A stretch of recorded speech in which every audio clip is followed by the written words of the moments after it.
Need your mic on? Here. Here. Here.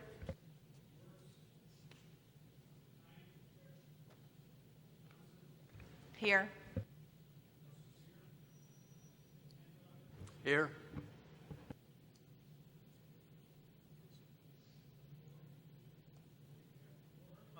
We'll say the Pledge of Allegiance.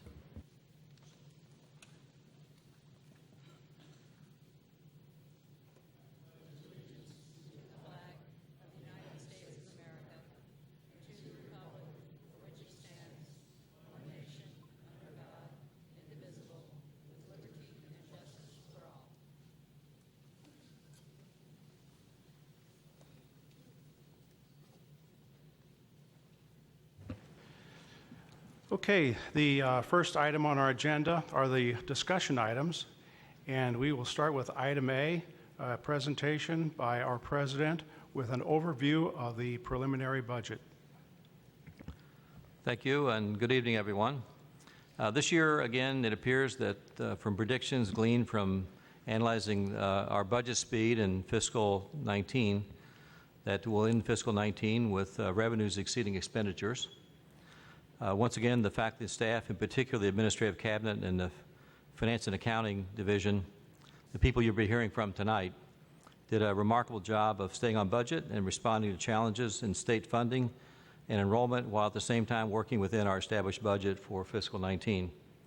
As for fiscal 20 budget, all of us, particularly Nancy Kaiser, Mary Schulte, and the entire administrative cabinet, have worked very hard to construct Lewis and Clark's fiscal 20 budget. It appears as of this writing that the state portion of the budget for 20 will be forthcoming with a potential statewide modest increase. We're budgeting about 2% over fiscal 19 actual allocation. The Lewis and Clark budget is fiscally responsible and accountable, while at the same time allowing for targeted growth and funding several replacement full-time faculty positions in the following areas: nursing, art, architecture, and 2 in biology. Also continuing the retention strategies through the student success team. The fiscal 20 operating budget philosophy continues to be bottom up, with every division of the college participating in the budget process, both maintenance and priority. This year, due to financial constraints, our priority budget was almost exclusively limited to the Carl Perkins grant dollars and technology requirements. The divisions were asked to think about budget strategies that will make us work more efficiently by increasing quality and lowering cost if possible. The 2020 tentative budget enables the college to continue to grow, while at the same time maintain quality programs that we already have in place. The total operating budget for fiscal 20, as proposed, is in excess of $32.6 million and represents a 2.7% decrease over fiscal 19. The fiscal 20 budget places special emphasis on lowering operating costs for campus utilities while maintaining reliability. This year, I want to emphasize that the work being done by faculty and staff in securing competitive grants and contracts is really unequaled. I would like to make known that in addition to the 32.6 operating budget, that approximately $9.9 million in competitive grants and contracts to fund services, innovation, research, instruction, expanding quality, while at the same time lifting a significant percentage of financial responsibility from the district taxpayers. A full overview of the actual tentative budget will be available to the public on June the 7th and presented at the regular board meeting on June the 11th. And with that, Mr. Chairman, I turn it back to you.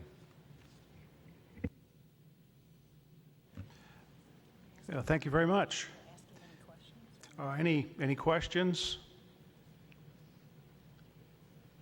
Okay, if there are no questions, I guess we'll proceed to item B on the agenda, presentation by the Vice President of Enrollment Services and discussion of the preliminary budget.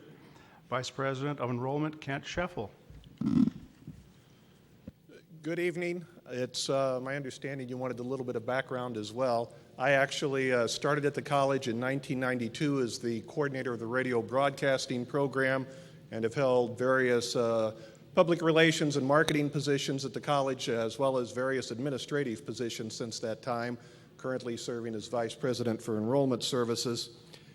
Enrollment services includes admissions and records, advising, assessment services. When I say assessment, that includes new student placement tests, as well as exams for online students, as well as proctored tests for third parties. We have individuals in the community who come in to take tests for certifications that are related to their jobs and careers, and we can provide those through the assessment center.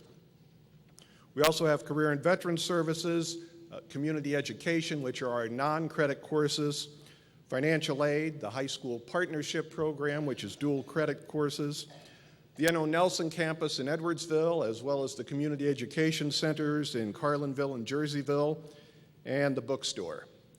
Enrollment services personnel are really the first point of contact for students when they come to the campus, whether those students are entering credit or non-credit courses, regardless of whether they're coming to Godfrey or one of our off-campus locations, or whether they're contacting us online. The enrollment services personnel really are the individuals that are dealing with those students and potential students when they have questions or needing advice and when they're ready to enroll.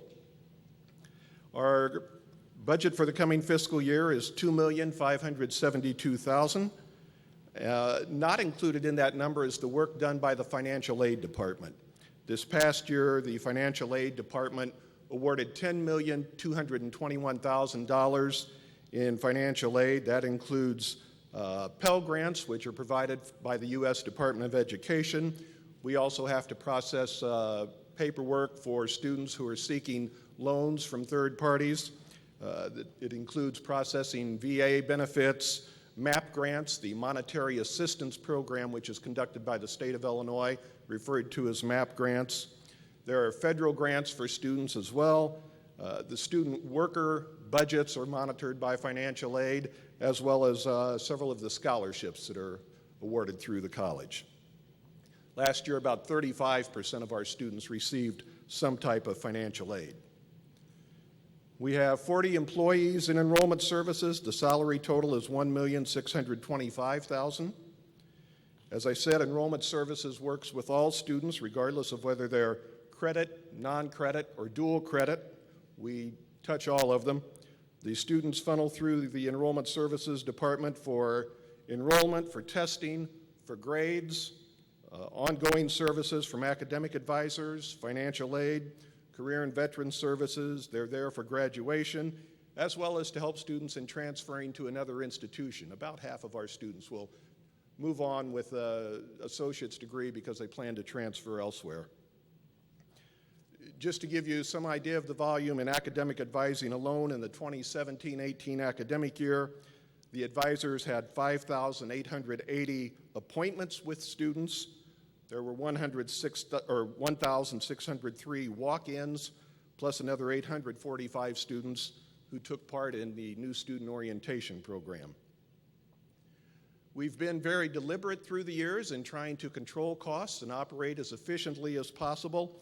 I say that because our day-to-day operating budgets have been decreasing in recent years. They've gone down substantially since 2014-15, and we're operating with 6 fewer people than we had.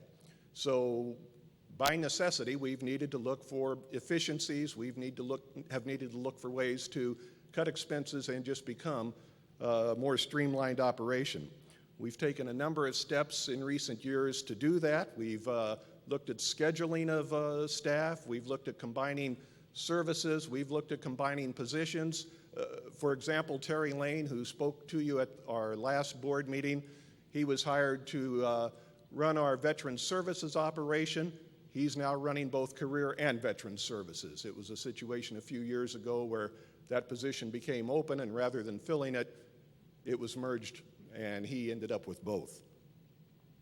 The changes have resulted in enrollment services being able to do less than we would like from a retention standpoint. There are some things that the academic advisors and others would like to be doing, but just are not able to because of the restrictions on time and that kind of thing. And the lack of staffing has also hurt our recruitment efforts. If there's one thing that could really help us out, it would probably be the hiring of a recruiter. We feel like that investment would probably produce a yield that would pay for that investment, but it's also difficult. It's a challenge to do that when funding is an issue, but that is the one area that we could really benefit from. I feel like I need to obviously talk enrollment, but also give you a little bit of enrollment history before we get to what's going on today. Enrollment has not been good. Everyone realizes that. I guess the only bright spot is we've been doing better than many of our peers. When you look at our neighboring institutions, in the spring semester, which is the most recent numbers, our spring semester enrollment this spring was 6,301 students. That's down 27% from our high, which occurred in 2013, when we had 8,630 students. When you look at our neighboring districts, Kaskaskia to our east, they're down 40.7% since their high. Lincoln Land to the north is down 28.8% since their high. Swick is down 42.2% since their high. John Wood in Quincy is down 34.1%, and the state average is down 27.3%. So we're just a shade below the state average. So while the numbers have not been good, at least we're holding our own in comparison to others. The Illinois Community College Board also groups the colleges around the state into what it calls cohort groups. They use a variety of criteria to determine those groups. We are grouped with Illinois Eastern, Illinois Valley, Kankakee, Lakeland, John A. Logan, and McHenry County. As I said earlier, our drop since our highest enrollment has been 27%. Illinois Eastern's down 41.3, Illinois Valley 40.5, Kankakee's down 36, Lakeland's down 46, John A. Logan almost 46. McHenry County is the one outlier. They're down 4.4% since their high in 2011. So things are obviously doing a little bit better in the suburban Chicago counties. IPEDS, which is you'll hear the term IPEDS every so often, which stands for the Integrated Post-Secondary Education Data System. That's a system that's operated by the federal government to collect data on colleges and universities. IPEDS also groups us with cohort colleges from around the country. We're part of a group from 17 different states, 28 different colleges. There are 5 others in Illinois that IPEDS has in our comparison group. When you look at those from Illinois that are part of that group, Black Hawk College is one. They're down 36.9% in enrollment. Kishwaukee College is down 35.9%. McHenry County, again, down 4.4%. Morton is down 28.9%. And South Suburban is down 56.5%. We work from moving on to what's actually taking place now and what we're up to and what we're trying to achieve. We work from an enrollment and management plan, a 5-year plan. We're in our second one right now. The first one was obviously completed. We're in the second one. There are 8 objectives that we work with. We have an enrollment committee that meets monthly to focus on those objectives and steps we can take to try to meet those goals. Our first one is to increase the number of high school graduates who are enrolling. About 30% of all the high school graduates in the Lewis and Clark district enroll here. That varies greatly by high school, and it varies greatly with how you want to run the numbers. The bottom line is about 30% of all students are coming here. For example, if you look at the Alton School District and take just the students who are going on to college after high school, we're getting 57% of those Alton students.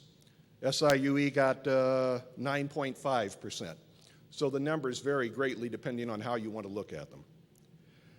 This fall, the number of new students grew by 100 as compared to last fall, which we felt good about. Obviously, we didn't have an increase, but at least we were seeing growth in various areas.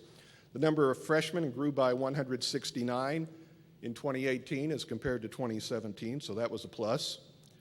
We're also sending monthly emails to the high school counselors.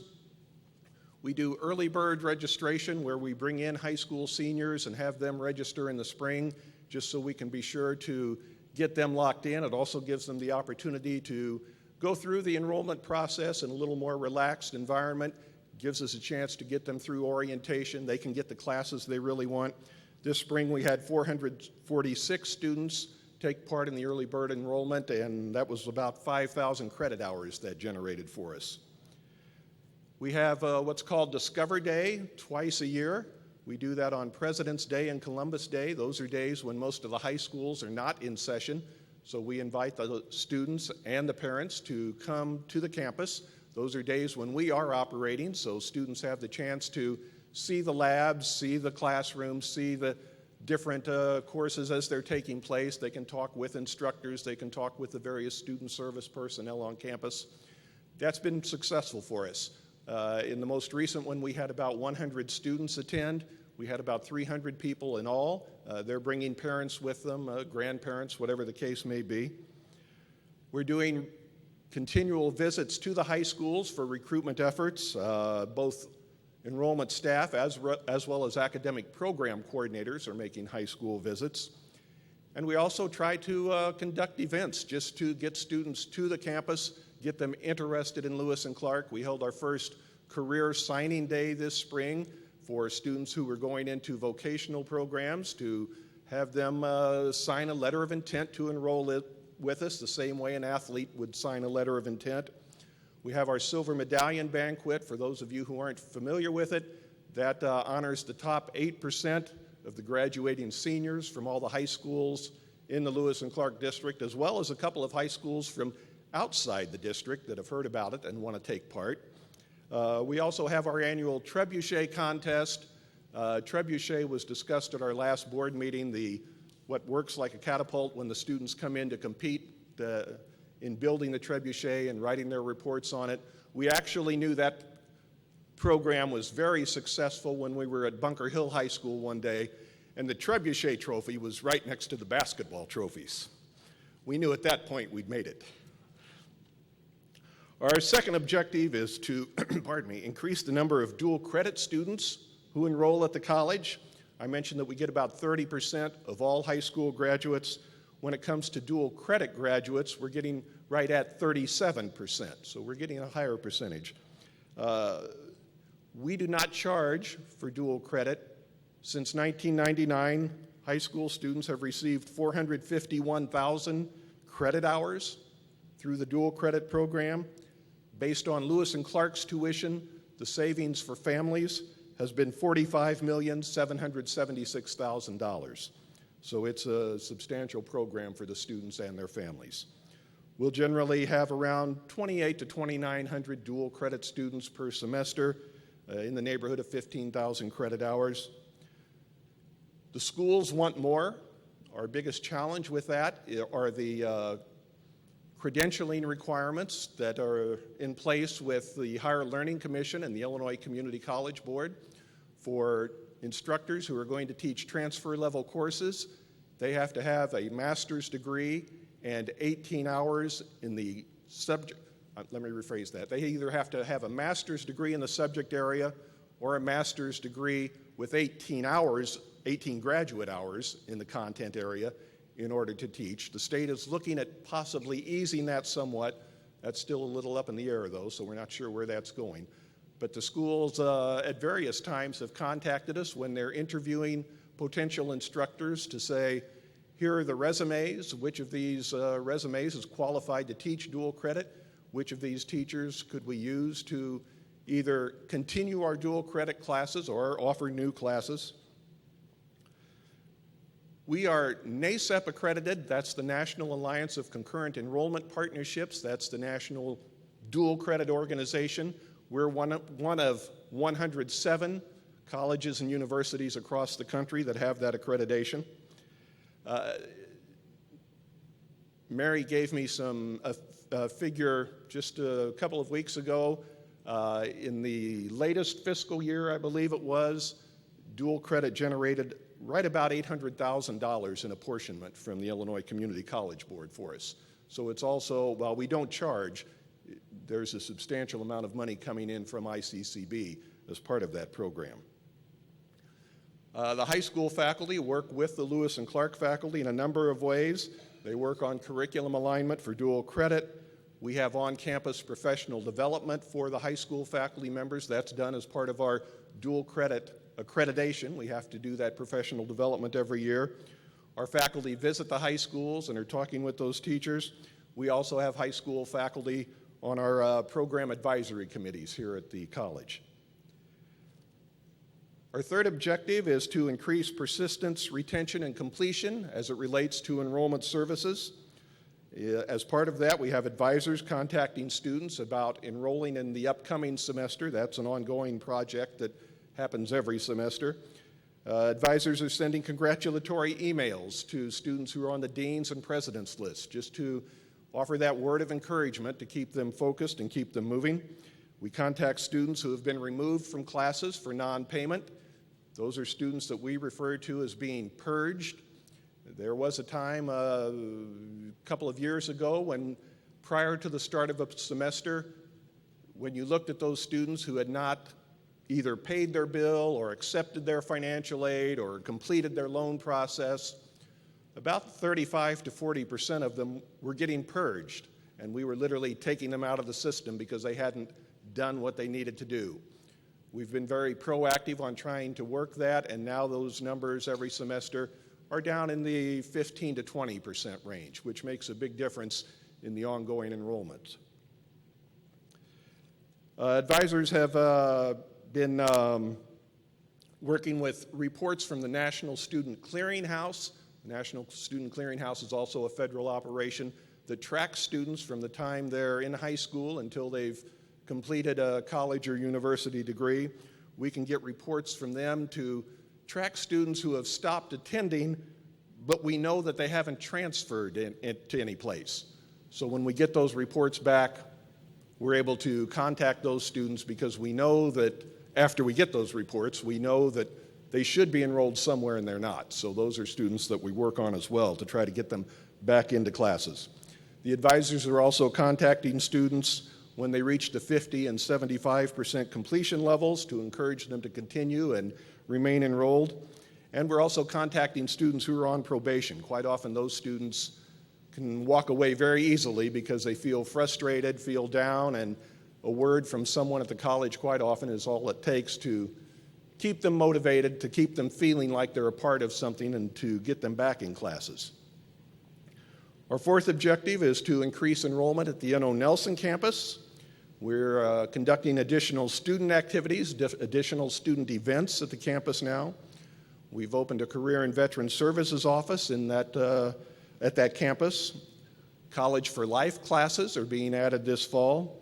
And we continue to monitor the course offerings that are being offered at Nelson to look for classes that we could be offering there that would lead into various degrees, help students progress, trying to find those classes that really are a good match for the students who are enrolled in the Edwardsville area.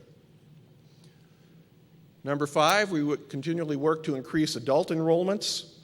That's been a challenge for us. Head counts continue to drop. This spring, for students who were 21 years of age and younger, excluding dual credit, the number of students dropped by 34.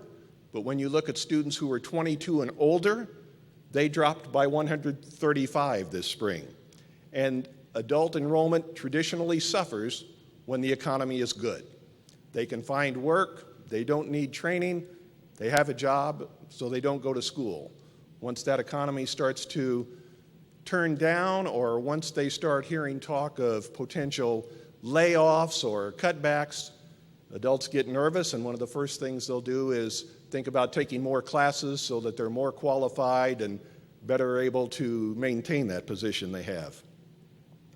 We do have an academic advisor now who deals with all the adult students. She says she is getting more calls from adults, so that's a good sign.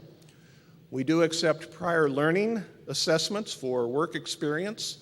So for students who have the right background, they can gain some credit through their prior work. And we have representatives that are continually going to the WIOA orientations. WIOA is the Workforce Innovation and Opportunity Act. That's federal money that is funneled through the counties to help displaced workers, those that have been laid off, those that can't find work. That's resulting in about 70 students per semester for us. And in the past 2 years, it's resulted in $682,000 in tuition. So we continue to pay very close attention to WIOA and do as much as we can to get those students in. Number 6, increase evening enrollment. That one is a big challenge for us because many people find online classes much more conducive than evening classes.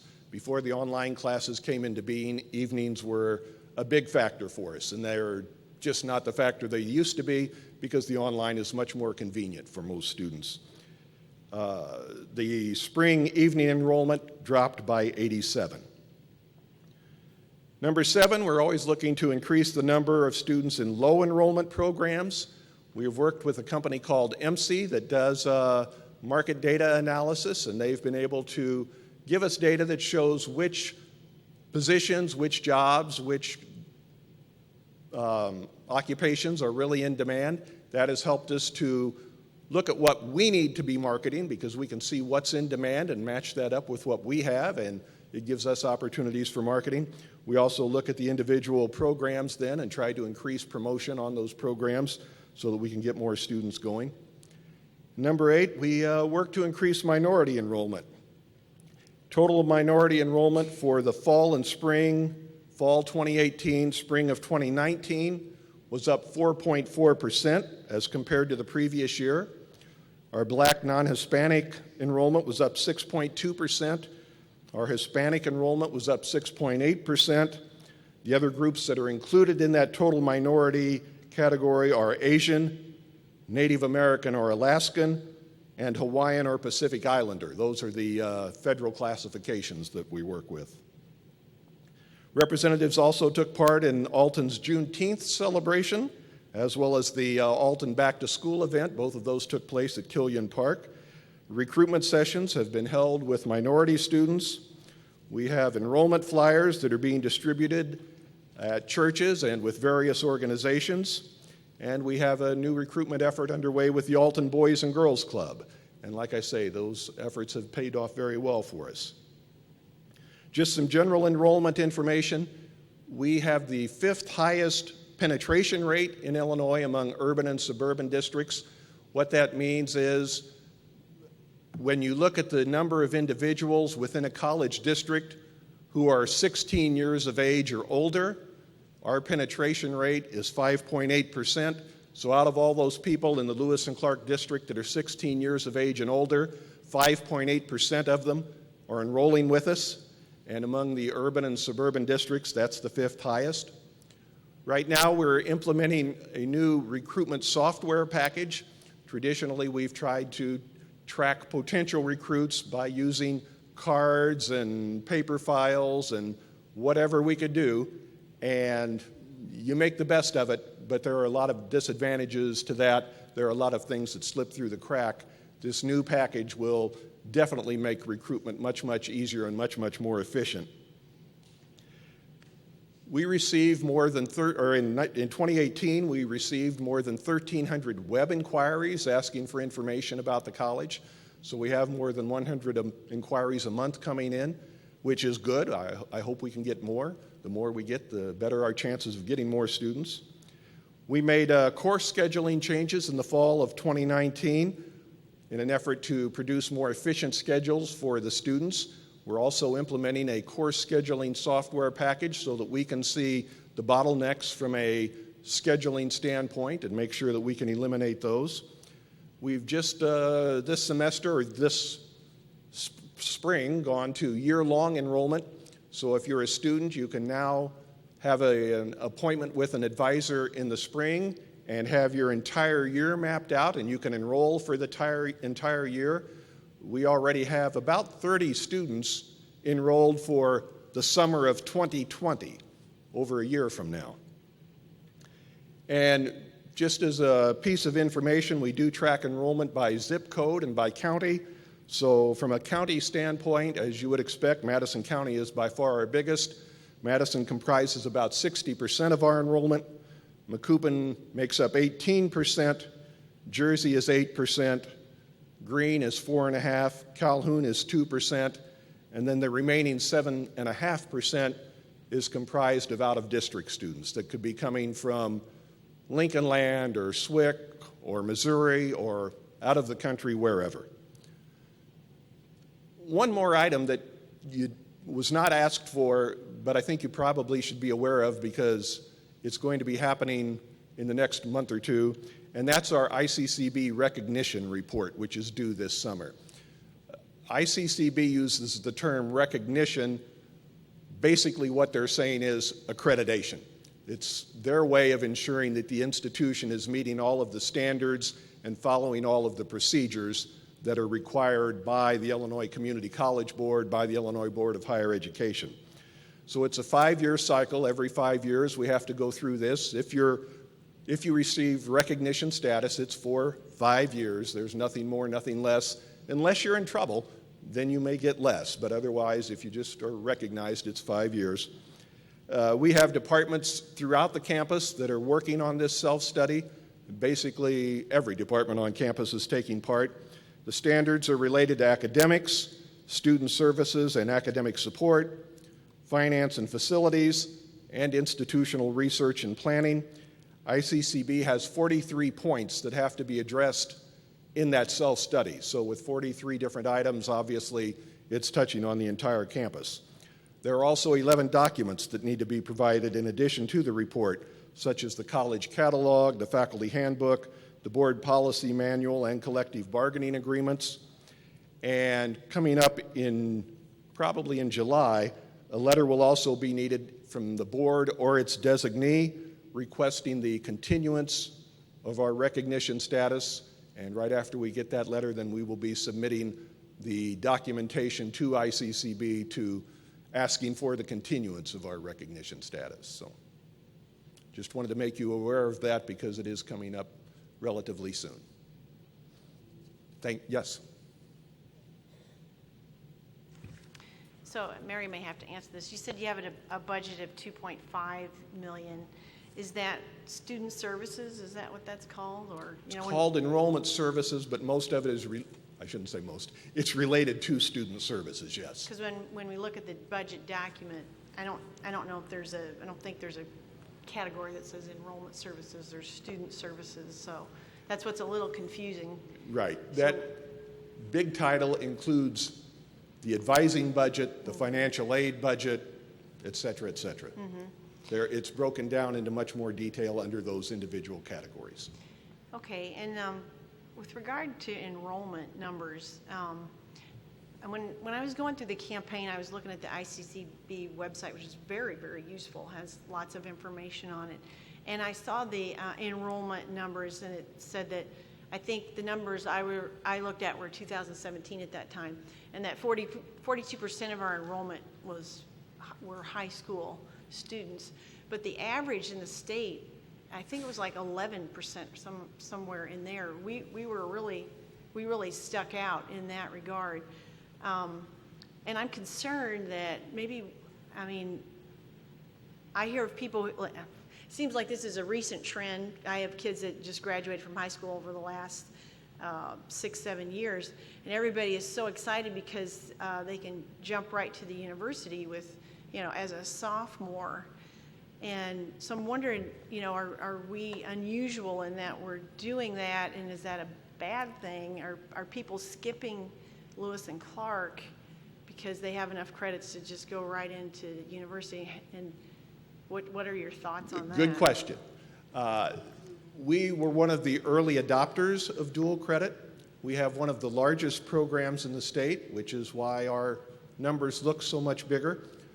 With that said, the other colleges are rapidly following suit now and trying to add dual credit.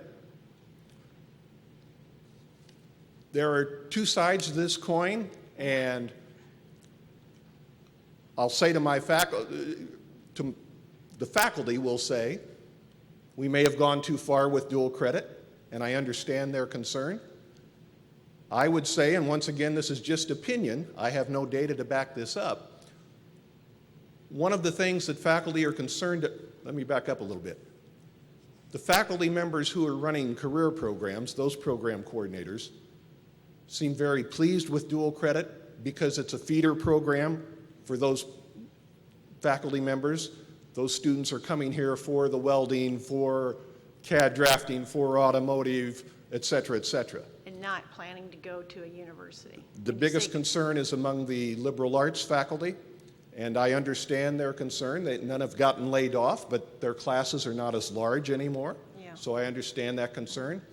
I think, and this is once again just personal opinion, with the way the state has changed the laws now, my guess is we will never see, and other colleges as well, won't see the introductory liberal arts classes, the number of classes that we had seen in the past. And I say that because the state has enacted changes with advanced placement courses, AP courses, if you've heard that term, where any student who takes an AP course and scores a 3 out of 5, the colleges and universities in Illinois have to accept that credit. So if I take an AP course in English 1 or algebra or chemistry and I score a 3 on that test, that has to be accepted. So I think that if we're not offering dual credit, we will see a lot more AP in the Lewis and Clark district. A good example is a few weeks ago, the Alton School District contacted us and said, hey, we're going to start doing AP in psychology. Can we get dual credit for that as well? And they sent along the faculty members' credentials. We didn't even talk to the psychology department because the credentials weren't right. For AP, you don't have to have any special credentials. For dual credit, you do. When we looked at the credentials, we didn't share it with psychology because it was a waste of time. The credentials wouldn't work. Those students will still get that AP credit even though we're not involved. And if they get that 3 on that psychology test at the end, when they come here, they still won't be taking psychology with us, or at least those introductory psychology courses, because they already have it out of the way. And would have missed out on the money if it would have been a dual credit course. You could have gotten some money from it. We would at least get apportionment. But we don't want to lower our standards so that we, get anybody in and increase our enrollment numbers just for the sake of increasing enrollment. So. It becomes a frustrating process because with apportionment, at least we're getting something. With AP, we get nothing. The other thing is with dual credit, at least we have a finger in that curriculum, and we're working with those students, we're working with the high schools, we're involved in what's taking place in that school from a quality standpoint. I shouldn't say this to Dale. I barely got through high school chemistry, but I'm qualified to teach AP chemistry. Never took a chemistry course in college, but I'm qualified to teach AP chemistry because there are no requirements that go with it. In our case, if we were going to offer dual credit chemistry, that chemistry instructor would have to have that master's degree in chemistry or a master's degree with 18 graduate hours in chemistry. They'd have to work with our chemistry coordinator. They'd be coming in for professional development. They'd be using our syllabus. We'd be approving their course outlines. It'd be our textbook, et cetera, et cetera. We'd be very involved with it. When it's AP, there is no involvement. But not all universities will accept those AP credits, will they? Or That's the change the state made a couple of years ago. Yeah. They have to. Oh, I see. If I'm going to the U of I, my AP credit can go with me. In Illinois. Yeah. Yeah. If I'm going to Mizzou, it's a different ballgame. Right. But if I'm going to U of I, if I'm going to Northern, SIUE, that AP credit has to be accepted. Okay. And then I share your concern about no recruiter. I think we should just work to get a recruiter in there, a recruiter leading all these efforts. It seems like maybe we could work with the president, maybe move some money around to get a recruiter. I don't know, what would a recruiter cost? $60,000 a year or $80,000 maybe? We probably wouldn't pay benefits? that much. Okay. It just seems like that, if you had like a dynamo person in there, going to the high schools.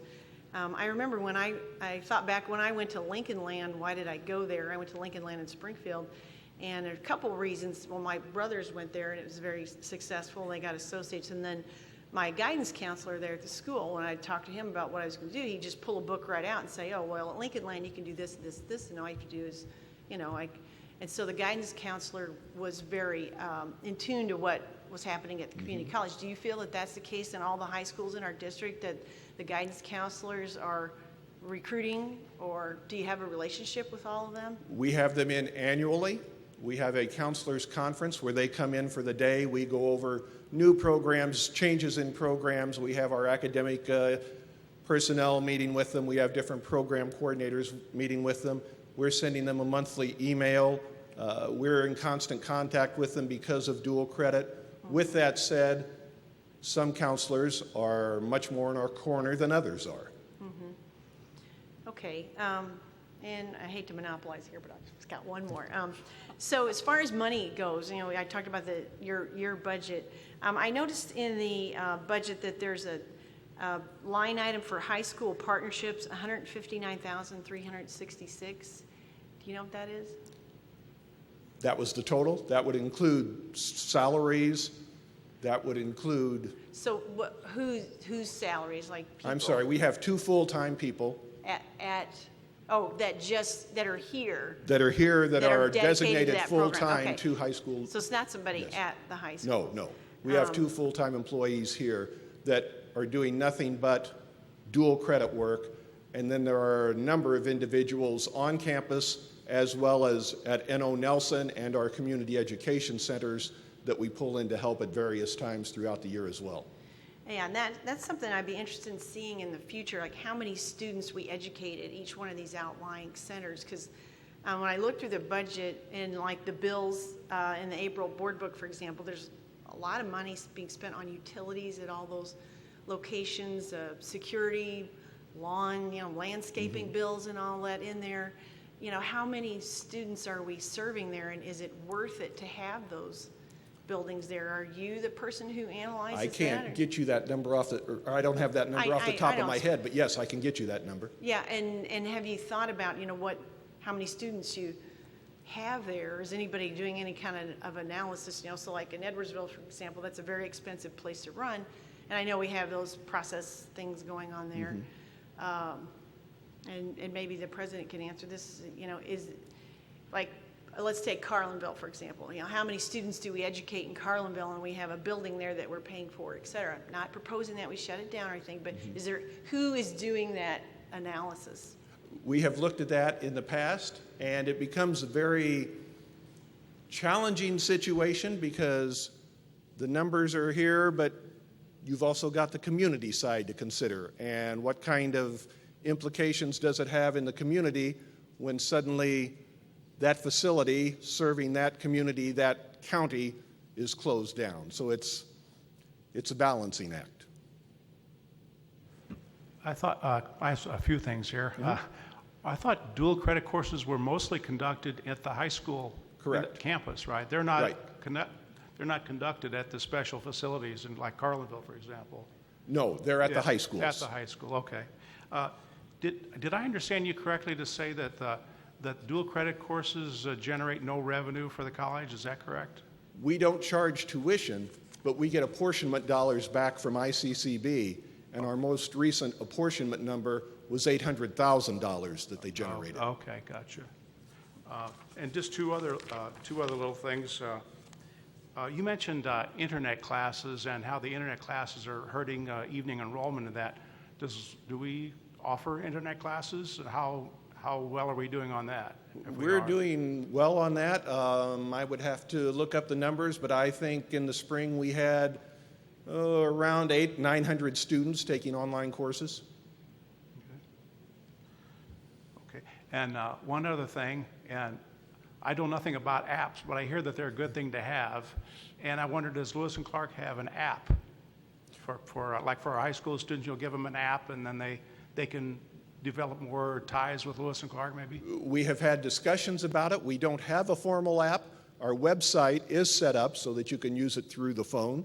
And not only have we discussed apps, we've also discussed texting to students, because that seems to be the best way anymore to contact them and to stay in touch with them, much more so than email or printed mail or phone calls or anything else. You'll always be one step behind them. Snapchat, Twitter. I'm not going to debate that. You're right.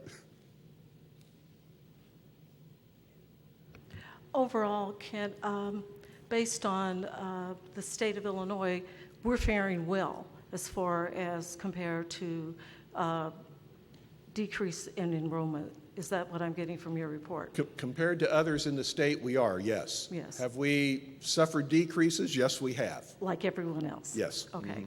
Also, I'm a product of internet courses and also courses here, and I know that it does fare very well. And over the years, the reports that we have received has shown that internet courses has gone up tremendously. So I wanted to say that as well. So that's it.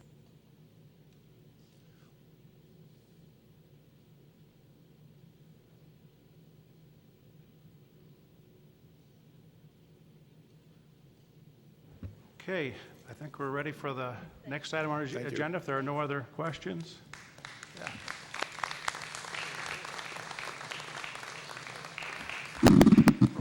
Okay, the next item on our agenda is item C, a presentation by the Vice President of Academic Affairs and discussion of the preliminary budget. Presenting Vice President of Academic Affairs, Linda Chapman. Thank you very much. I am Linda Chapman, and I am the Vice President for Academic Affairs. I came to the college in 1988 and began working in academic affairs. I was hired by then President Neil Admire. I came with a doctorate in higher education in administration, planning, and social policy from Harvard University, earned in 1983. My responsibilities in this position include oversight of instruction and instructional technology, planning and managing curriculum, conducting learning assessment and program reviews, writing and managing grants, developing and managing learning support services, and serving as the college liaison to the Higher Learning Commission. The Division of Academic Affairs includes the following departments: transfer programs, including liberal arts, math, science, and business; career programs, including health sciences and technologies; adult education; student development and counseling; teaching and learning assessment; technology-enhanced learning; workforce education, solutions and safety training, and academic affairs administration. Much of the work that we do in academic affairs is done in partnership with faculty committees. For example, the Center for Excellence in Teaching and Learning is the hub for faculty professional development at Lewis and Clark. CEDL offers an array of professional development opportunities for faculty, from credit courses to brief workshops. These courses carry credit that faculty can use toward promotion in the rank and promotion process. Each spring, CEDL offers a full day of workshops for faculty. It's known as Keeping Your Students Successful, or the KISS Conference. CEDL seeks input from faculty in choosing speakers for our 2 in-service programs annually and in planning the workshops that they offer. The College and Lewis and Clark Faculty Association fund CEDL equally. In collaboration with the Diversity Committee, another faculty committee, Academic Affairs supports an array of diversity events for the campus community. Their programming extends student learning outside the classroom, the community, and the country. The Student Success Team includes administrative staff from Academic Affairs, Adult Education, Enrollment Services, Institutional Research, Information Technology, and Student Engagement. The overarching mission of the Student Success Team is to provide a forum to propose, pilot, and assess innovative strategies targeted to increase enrollment, student success, retention, and completion. In this capacity, the Student Success Team serves as an in-house think tank. Team members are encouraged to be entrepreneurial in problem solving and vigilant in their awareness of new ideas discovered through colleagues, professional organizations, and educational literature.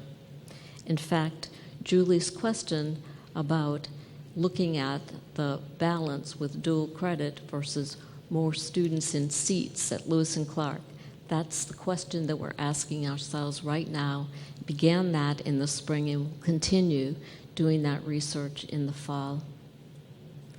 The combination of projects conducted by this team has resulted in dramatic improvements in student retention rates over the past 10 years.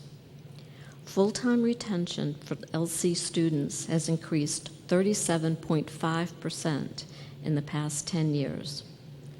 Part-time retention rates has increased 63.6% in the past 10 years.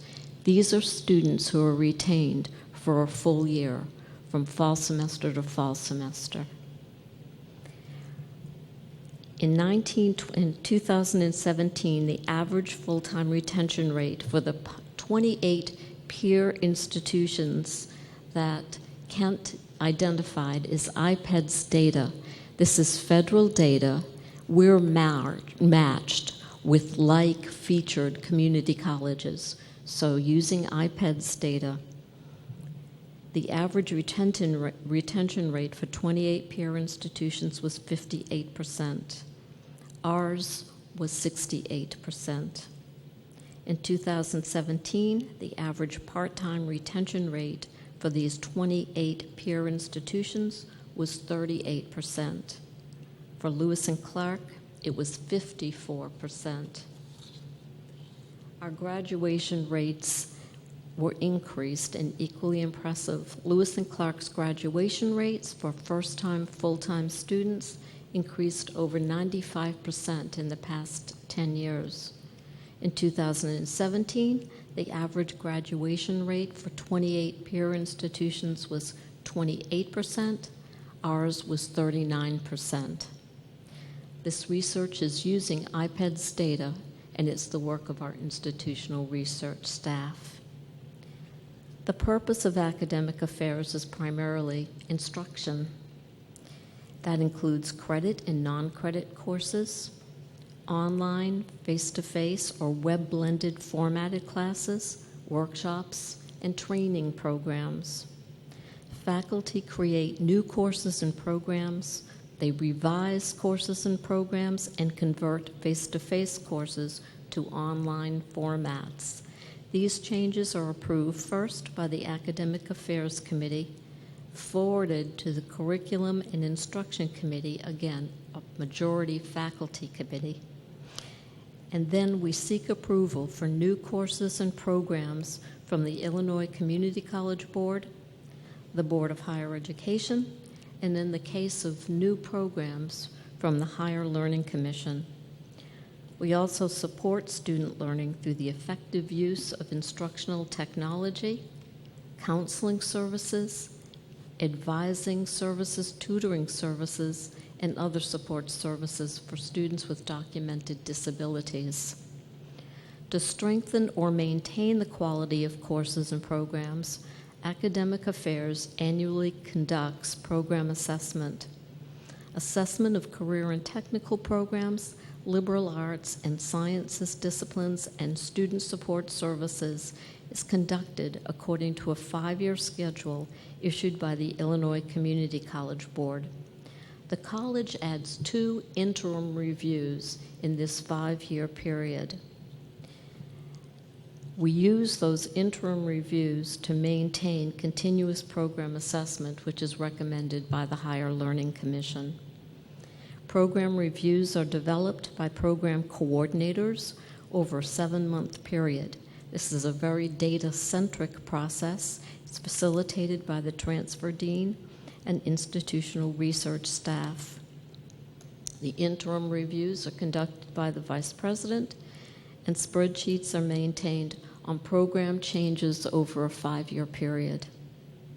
Program reviews provide evidence of program need, cost effectiveness, quality. It shows the number of students enrolled over that 5-year period and the number of program completers. That's students who complete certificates or degrees. Coordinators include evidence of general education assessment across program courses in this process. We hold ourselves accountable to the college mission, empowering people by raising aspirations and fostering achievement through dynamic, compassionate, and responsible learning experiences. The total dollar amount of the academic affairs budget is $15,342,621. The total number of spring 2019 academic affairs employees, including full-time and part-time, was 357. The total amount of salaries is $13,018,399. Salaries comprise 84% of the academic affairs budget. By comparison, the salary percentage for the total operating fund is 63.4%. If you keep in mind that the purpose of the college is instruction, and that this salary amount includes full-time faculty and their part-time overloads, as well as portions of the dean's salaries and division assistant salaries, as well as part-time employees who are working in labs. Academic affairs is where the majority of salaries are for the college. The total salaries for full-time faculty in FY 2020 is $8,021,770. In terms of faculty salaries, student tuition helps to offset faculty salaries. Before a class is offered, it must break even. For us, that means that the total tuition paid by students is sufficient to cover the faculty salary. Occasionally, courses are offered with a smaller number of students, and for those classes, faculty agreed to be paid a pro rata salary. There are additional significant features in the academic affairs budget. As you look at the supply lines for each department, you need to keep in mind that most supplies are funded in part by student fees. Each October, Academic Affairs proposes to the Board of Trustees any needed fee increases and decreases. These are developed like our whole budget in a bottom-up process. Part of the Academic Affairs budget is designated for the Higher Learning Commission. The HLC accredits degree-granting post-secondary education institutions in the North Central region, which includes 19 states. Their mission is serving the common good by assuring and advancing the quality of higher education. Our last accreditation was in 2013, and we received a full 10-year reaccreditation. In July, we begin our 4th and final year as a member of the Higher Learning Commission's Persistence and Completion Academy. Over these 4 years, a team comprised of faculty and administrators has been to Chicago working with a mentor and a coach on the issues of persistence and completion at Lewis and Clark. The final outcome of that 4-year process will become our required 8th-year quality assurance project to be submitted in spring 2020. Then our next accreditation self-study and visit will be in 2022-23. Our relationship with the Higher Learning Commission is extremely important to our institutional well-being and carries with it certain obligations. One example of the critical importance of this relationship focuses on the interplay between the federal government and the HLC. The federal government has a distinct interest in the role of accreditation in assuring quality in higher education for the students who benefit from federal financial aid programs. The United States Department of Education, as a gatekeeper agency, relies on the HLC to fulfill specific federally defined responsibilities within the accreditation processes. We must have Higher Learning Commission approval to offer new programs and to use new instructional sites. When we began teaching our truck driver training program, which is at the Bethalto Community Education Center, we submitted the request to use that center as an additional instructional site. They sent somebody in to take a look at that site. So anytime we use a different instructional site, we need to get their permission. Many career programs are also accredited by external agencies. As with the Higher Learning Commission, these accrediting agencies charge annual affiliation fees and higher fees for such services as their annual conferences, academies, and campus visits for the purposes of reaccreditation. Accreditation is vitally important to our program reputations and for our graduates, who can assure employers that they graduated from an accredited program. The accredited programs at the college and their next accreditation dates are dental assisting in 2024, dental hygiene in 2024, nursing in 2025, occupational therapy assistant in 2023, medical assistant in 2021, paramedicine in 2020, certified nurse assistant, August 2019. That's a program that needs to be examined every 2 years by the Illinois Department of Public Health. Automotive technology in December 2023, process operations technology in March 2022, and as Kent reported, the high school partnership will be reaccredited in 2021. The primary purpose of Lewis and Clark Community College is instruction. So in spring 2019, academic affairs impacted a total number of students as 6,301. As Kent told you, that was the full count of students in this spring semester. In terms of efficiency, it would be helpful to academic affairs if enrollment services had a student recruiter, assuming that this would help to increase enrollments. Increased enrollment would allow academic affairs to improve efficiency in staffing, particularly faculty-student ratios, and higher enrollments would also allow us to use classroom facilities more efficiently. We operate a lean organization. The annual budget process begins in February when we look at spending trends, program needs, and estimate funding in the upcoming year. Program reviewers report their findings to us in February, which often alerts us to those program needs. The deans and vice president ask program coordinators and our managers to prepare their budgets.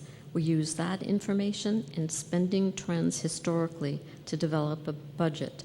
We begin by allocating the college's estimated Carl Perkins annual budget for the upcoming fiscal year. Carl Perkins supports career and technical programs. Secondly, we propose our upcoming technology needs to the Chief Information Officer. Neither Carl Perkins nor the Technology Fund covers all of these requests. So before finalizing our draft budgets for accounting, we cut our request to fit what we estimate is possible. The college culture motivates all of us to ask only for what we absolutely need and to try to reduce spending over previous years. You feel like you got a gold star when you leave accounting and they tell you you did really well. It was lower than last year. The accounting staff squeezes us further, but they also identify budget lines that we may not be aware of that will cover a need that we have. Academic Affairs is concerned about enrollment and retention of students.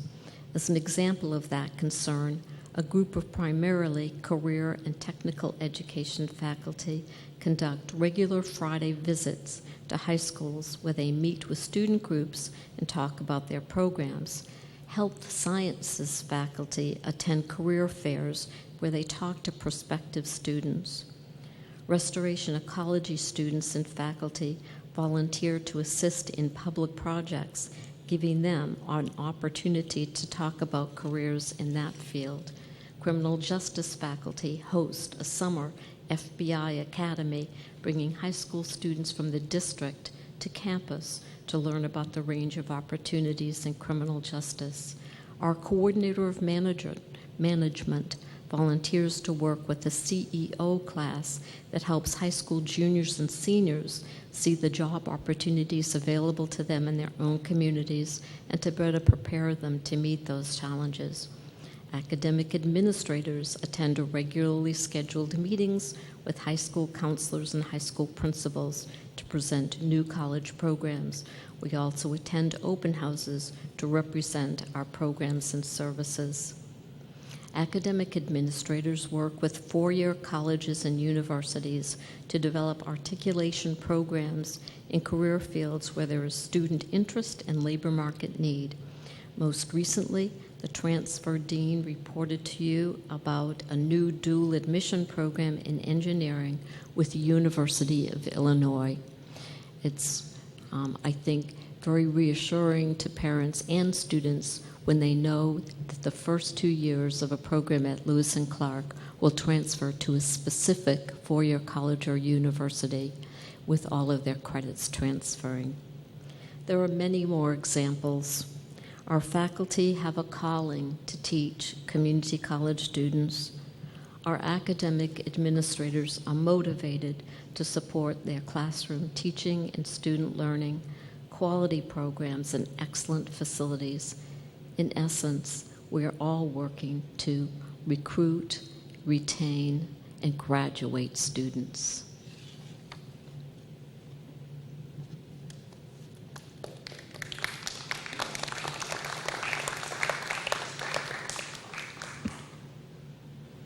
Okay, I'll go first.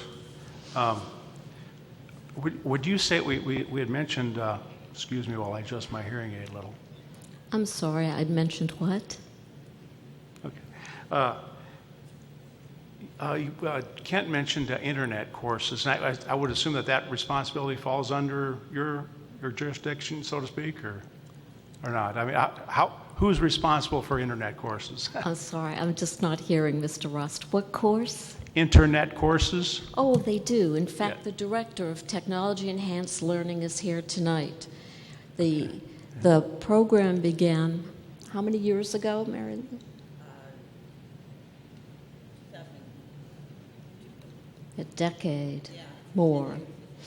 And so we were early adopters of designing and developing online courses. When I spoke about web-blended courses, those are courses that are taught online primarily, but with face-to-face sections in those courses.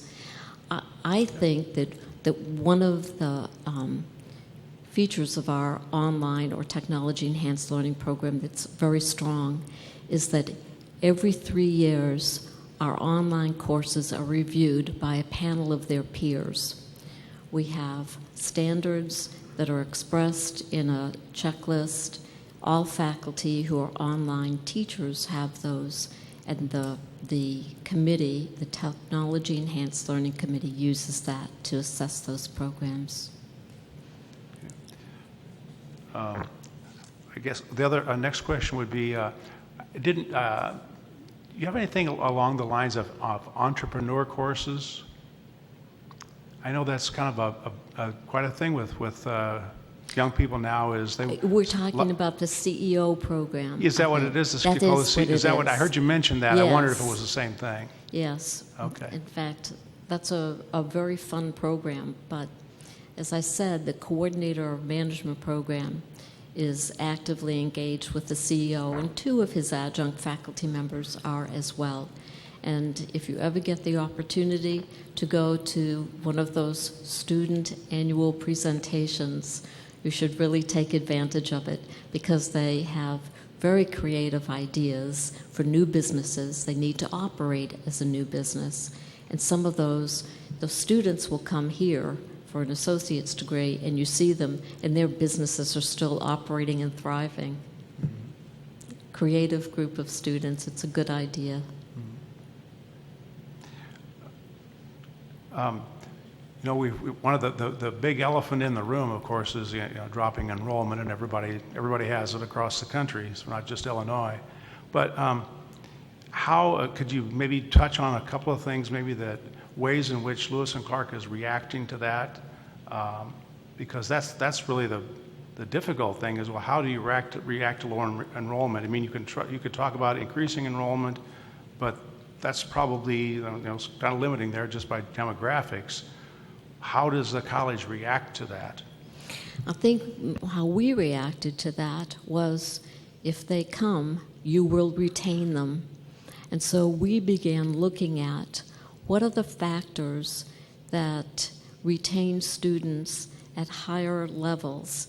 And we discovered that any student who's engaged with any of these services is going to increase their success and be retained more than students who are not. So using the math lab, going to the writing lab, the writing center, working in the library with a librarian, we have a whole list of a mosaic of services. The service providers keep the statistics on the numbers of students they're serving. We know who those students are. And when we discover that they make a difference, we start doing campus community posters saying, don't miss the first day of class, because students who miss the first day of class are less likely to be retained. Or use the math lab. Math students who use the math lab had an increased success rate of. And we're trying to do feedback to the community to let them know how important these support services are to their success and retention.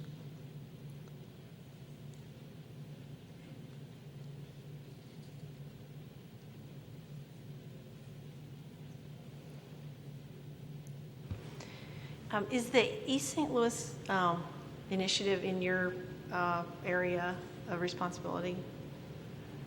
The East St. Louis campus, is that in the instruction and everything that's happening there? East St. Louis. Oh, East St. Louis. I'm sorry. Yes. Yeah. Yeah, I didn't mention it because the questions that you asked us to address didn't deal with grant programs. Okay. And that's a grant program. Yeah. So how many students do we have there in East St. Louis? The only way to look at the number of students we have, Lewis and Clark has, is to look at the specific courses that we're offering there and the programs. I mean, probably 5, 100, or just some range? Like, what did we have in the spring of this last spring? I have no idea. I just wondered. Yes. I'm going to guess probably, I would say 50 to be conservative. Mm-hmm. The strongest program is an apprenticeship program that we have in medical assisting. Mm-hmm. And the initial employer, was Southern Illinois Health Foundation. So the coordinator of our medical assisting program sat down with Southern, and we figured out how, using the career services in St. Clair County, we could provide salaries for those who are already employed at Southern Illinois Health Foundation, even as they took and will complete the medical assisting program. The program, we can only take 12 students per class because of our outside accreditation standards, but we already have new cohorts forming. So we started this spring. We start a new cohort in fall, even as that spring cohort is going 3 semesters. And we have 2 new employers who are interested. The one that's about to start is the Child Development Associate, which is a program under Child Development for Lewis and Clark, and it's also an apprenticeship program. Parents of students in the Head Start program in East St. Louis are identified, and based on their interest in formal education, they enter this CDA program, and in the course of a semester will have the certificate that is the industry-recognized credential for employment in Head Start programs. So we're starting that in another 2 weeks. So why is Lewis and Clark doing that when that's not in our district? Because we're asked by the Illinois Community College Board if we would do that. Okay. And quite And honestly, it's fully funded by the Illinois Community College Board? yes, and we just saw a sneak preview of the state budget, and the same amount of money has been funded for the next fiscal year. So that's $900,000, or is it $600,000? I can't remember which. 900,000? Yeah. No. At this point, I turn and say to one of my accounting, Mary Schulte, perhaps. Do you remember the number?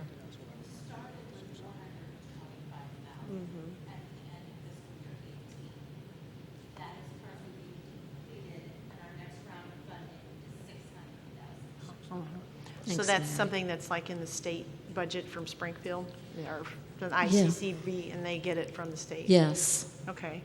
All right, thank you for answering that. And then you're also in charge of adult ed, right?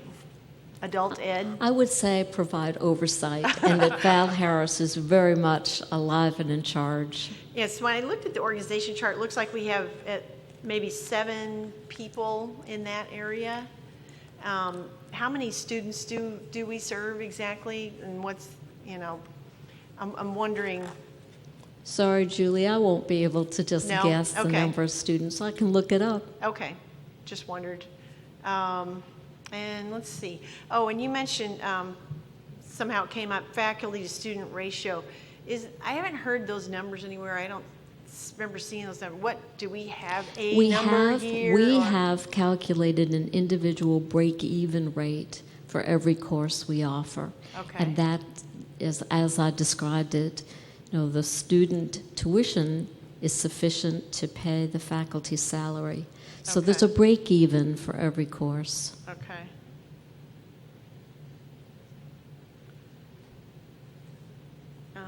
This may be a Mary question. I don't know. You mentioned that your budget was 15 million some, and when I look at the pages of the budget, it's got liberal arts, it's got math and science, business, all those categories, and it looks to me like maybe like sociology. Maybe that's a sociology professor's salary or something. But every section has a line at the bottom that says like liberal arts administration.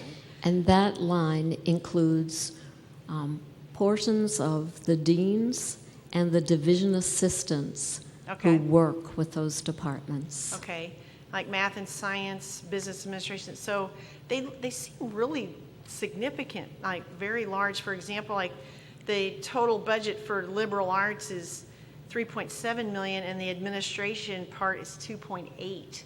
But maybe Mary can answer that. I don't know. And so She told me this would be a question that might be asked. and another one, like in math and science, the total budget for that group is 2.9, but administration is 2.1. Business total 1.8, and administration is 1.1. So I'm just wondering what's in those numbers. It will be that way all the way through. The full-time faculty are charged to the administration line. Okay. So, and I see the puzzlement. Yes, and why would that be? Why wouldn't they be because like they in may- sociology or? Their teaching loads or teaching assignments may vary from semester to semester. Okay. So they may teach in a sociology line. I'm not even sure I can get the right curriculums together, but sociology in one spot, psychology in another spot, Okay. and that will vary. So it has always been budgeted as part of the administration. So what you're seeing in the subject areas themselves are part-time instruction and overload instruction. Okay. So Okay. it's kind of a misnomer there. It doesn't really, like when I looked at it, I thought, oh, this is how much we spend on the sociology area, and it's not. Nope, that Okay. won't do it. We do a unit cost analysis. ICCB has stopped requiring that at the level they used to, but we do a unit cost analysis each year that spreads those costs across the different curriculums. It would take that faculty member that's teaching in a couple of different areas and prorate their expenses. It also takes such things as a few indirect costs related to the academic area as well, Okay. to try to get to what they considered the cost of a credit hour of instruction. Right, right. Okay, good. Well, figured there had to be a simple explanation for that. Just as I would have answered it if Mary hadn't pushed me out of the way. And with that, perhaps I quit on a high note. I think that's all I had, yeah. Thank you. I think we better let you sit down.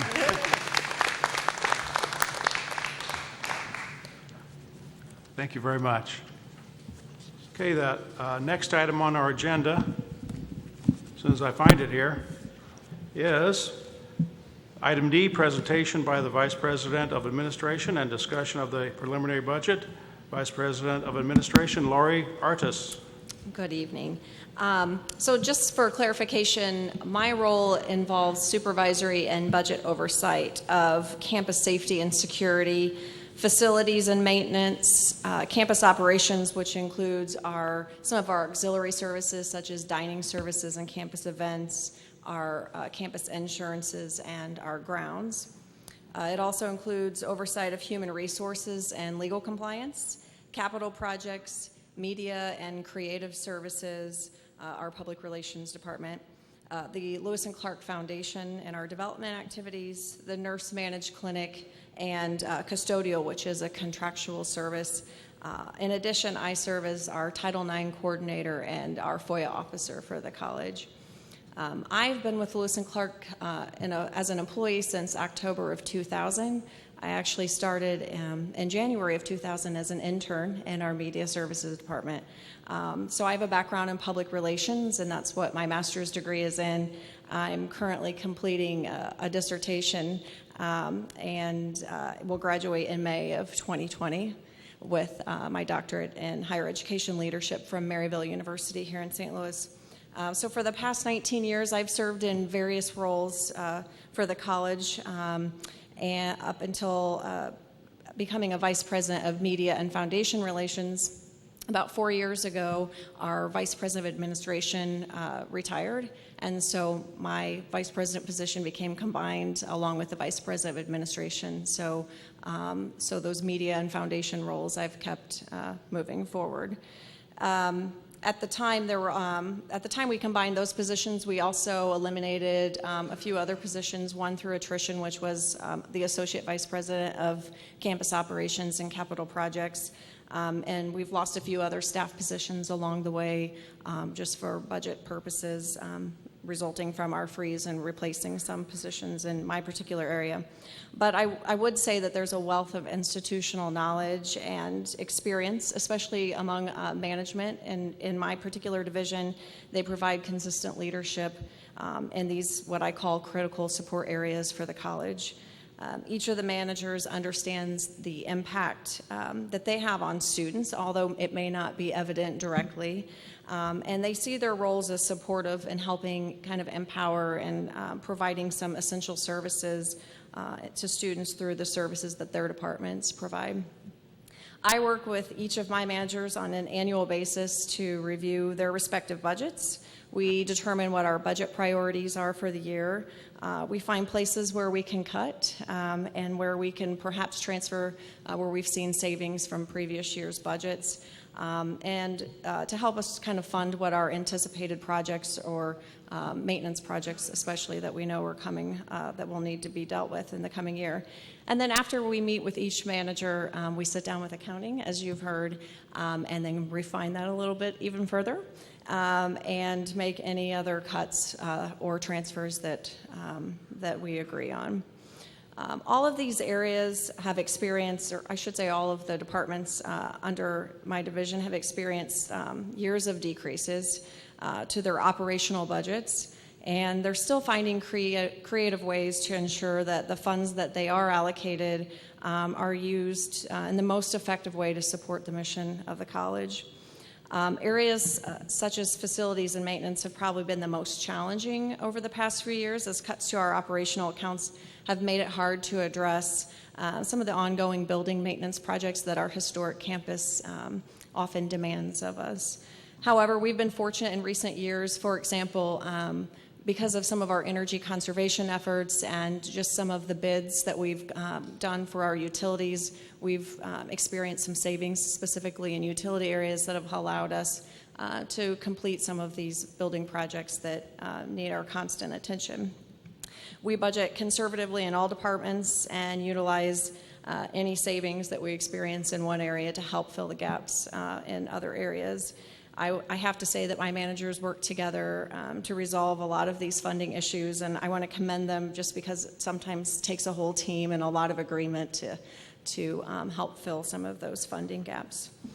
Overall, the total preliminary tentative operating budget for my division represents just under $8.8 million, and that figure would include all salaries, our contractual services such as custodial and security, all of our utilities, and all projected operating expenses for each campus and satellite location.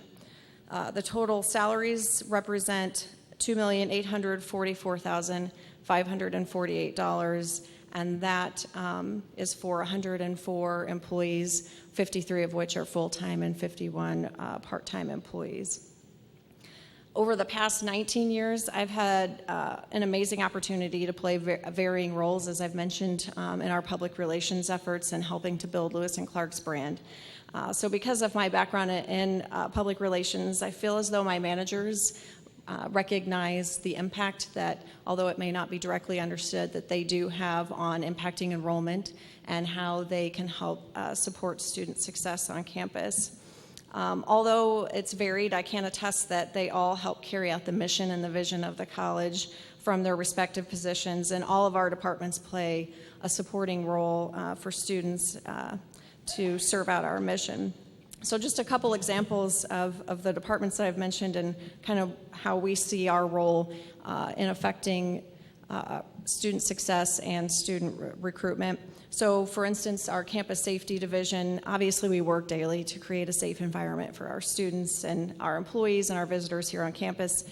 Their focus is truly on community policing. It's more of a customer service approach. Of course, they're receiving tactical training on a regular basis to help prepare for worst case scenarios, but they receive a great deal of customer service training because they do recognize that the positive interactions that students are having with our security staff are a reflection and the perception of the community on Lewis & Clark.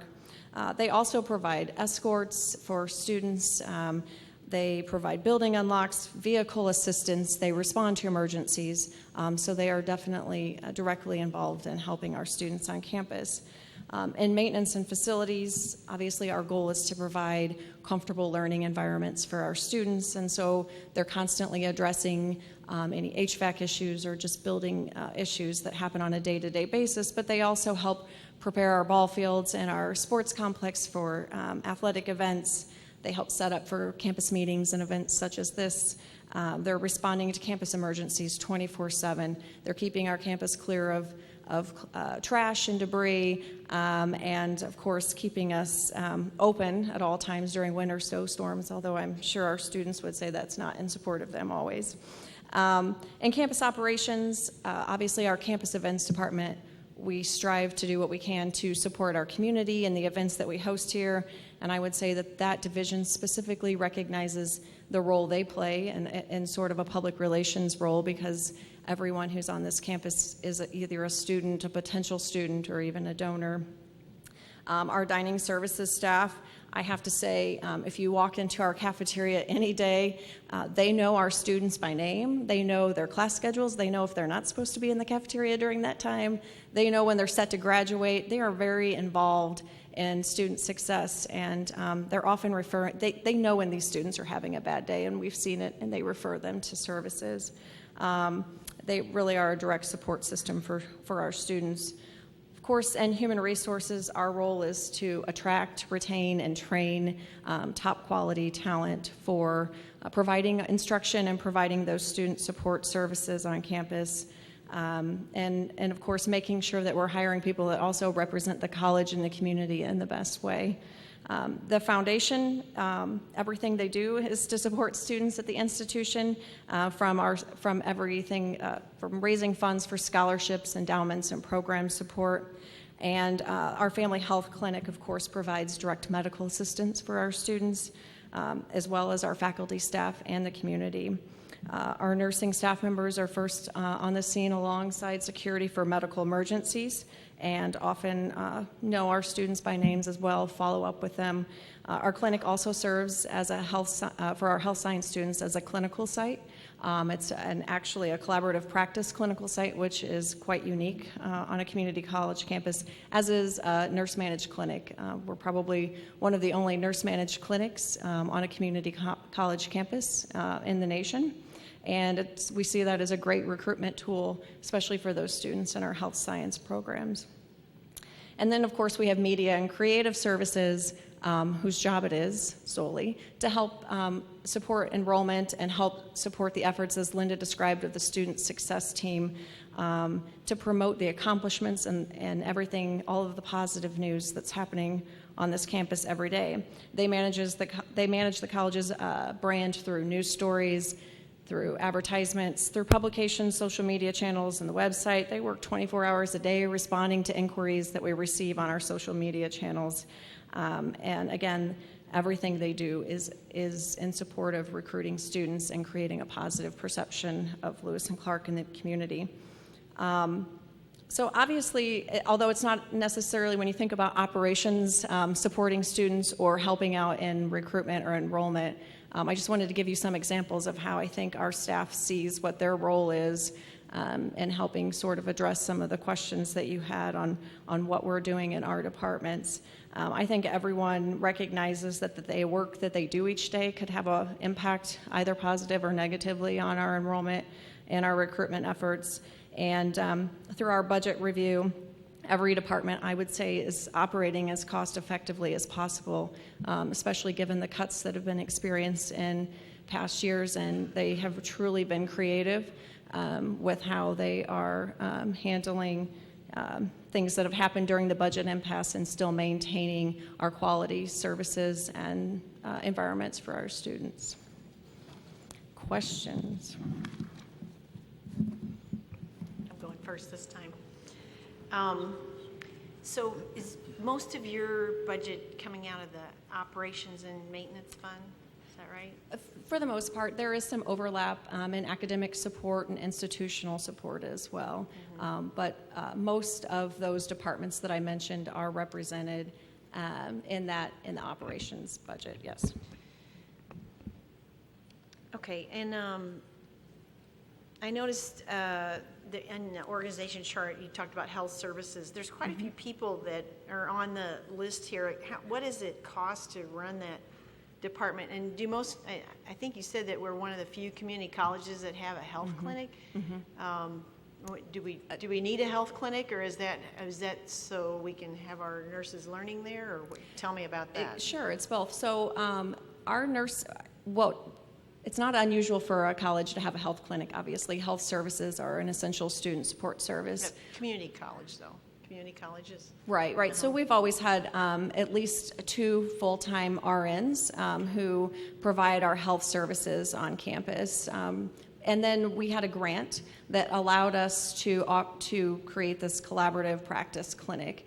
And so when that grant went away, some of the people also went away with it. But we do find value in it in terms of, as you mentioned, supporting our academic programs by providing this collaborative practice opportunity for them, which a lot of the, maybe Linda could speak to it better, but I know a lot of the curriculum in health sciences is leaning more toward this collaborative practice model where nursing students are getting to shadow dental students and dental students learning what nursing students are looking for, kind of treating the whole person. So our collaborative practice model was something that was rather unique. And as we look at it, we do find value in terms of providing that there is no other collaborative practice clinical site for our students that we've identified. So, and this may be too tough to answer, but I mean, do you have any idea what it costs to run that? Or? From an operations standpoint, I know it's in here. I want to say it's our health services is budgeted at $429,093. Okay, and then another chunk I see on your page is the Montessori, childcare Montessori. And I understand that's on the back of campus here, and there's a building where can community people here at the college can have childcare. What's the net cost to the college to run that? I would have to look at that. I don't have that number off the top of my head. Okay. Okay, and then you've also got a thing that's called Foundation Relations. What's that? That is, so obviously the foundation is a separate 501c3, Right. but we do have a full-time administrative assistant who supports that and helps support Debbie Edelman, who's the director of development, but she is funded, her position is funded through the separate 501c3. Mm-hmm. But we have a full-time person that helps with that. Yeah, we have an administrative assistant, and Miriam she's 100% funded by the college. Nancy's saying yes. So, yeah. Okay, and then you also oversee the construction projects. Do you have a construction background, or does the person, the manager, have a? Because I feel like we spend a lot of money, and maybe we could get taken to the cleaners if we don't have somebody watching over that. Yeah. Tell me about that. So obviously my background is not construction. Chris Palda is our director of campus operations and capital projects and has been in that role, I don't want to guess how long, but at least 5 years, but has an accounting background, has come through us, through our accounting department, and has worked with, as I mentioned, we had an associate vice president who was over that at one time, and that position has been eliminated, but worked closely with that person, is very knowledgeable of all of the capital development board requirements and ICCB reporting requirements, and we work with our college architects and engineers. It is required for every CDB project that we have project oversight. That would not be myself or Chris. It would be a qualified construction manager. That works for the college? It would be a contractual service through any construction project that we would bid. Yeah, and our architect is what, AIC? Is that AAIC has been our architect of record for many years, yes. Okay. Okay, I think that's all I have. I think I just have one question. You said that there I believe I understood you say that like for the past several years you've actually had budget decreases. Is that right? In our operational accounts, yes. Mm-hmm. Okay. And our supplies and the money, what we call our 540s. So the things that are set aside that would allow us to do all of building maintenance and make purchases of supplies and that sort of thing. Yeah, those are like controllable Exactly. expenses. Mm-hmm. You can't really control the salaries. That's kind of like a different thing. Right. Yeah. Okay.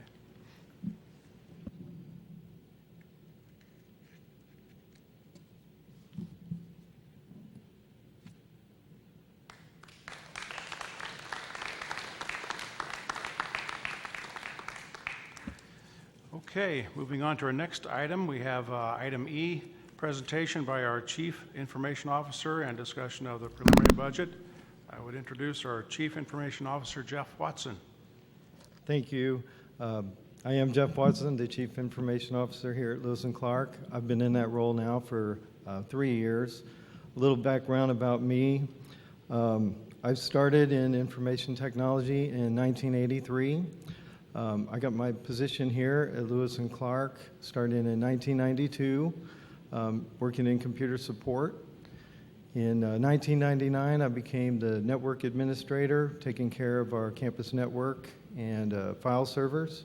And then in 2006, I was promoted into management as the Associate Vice President of Networks and Systems.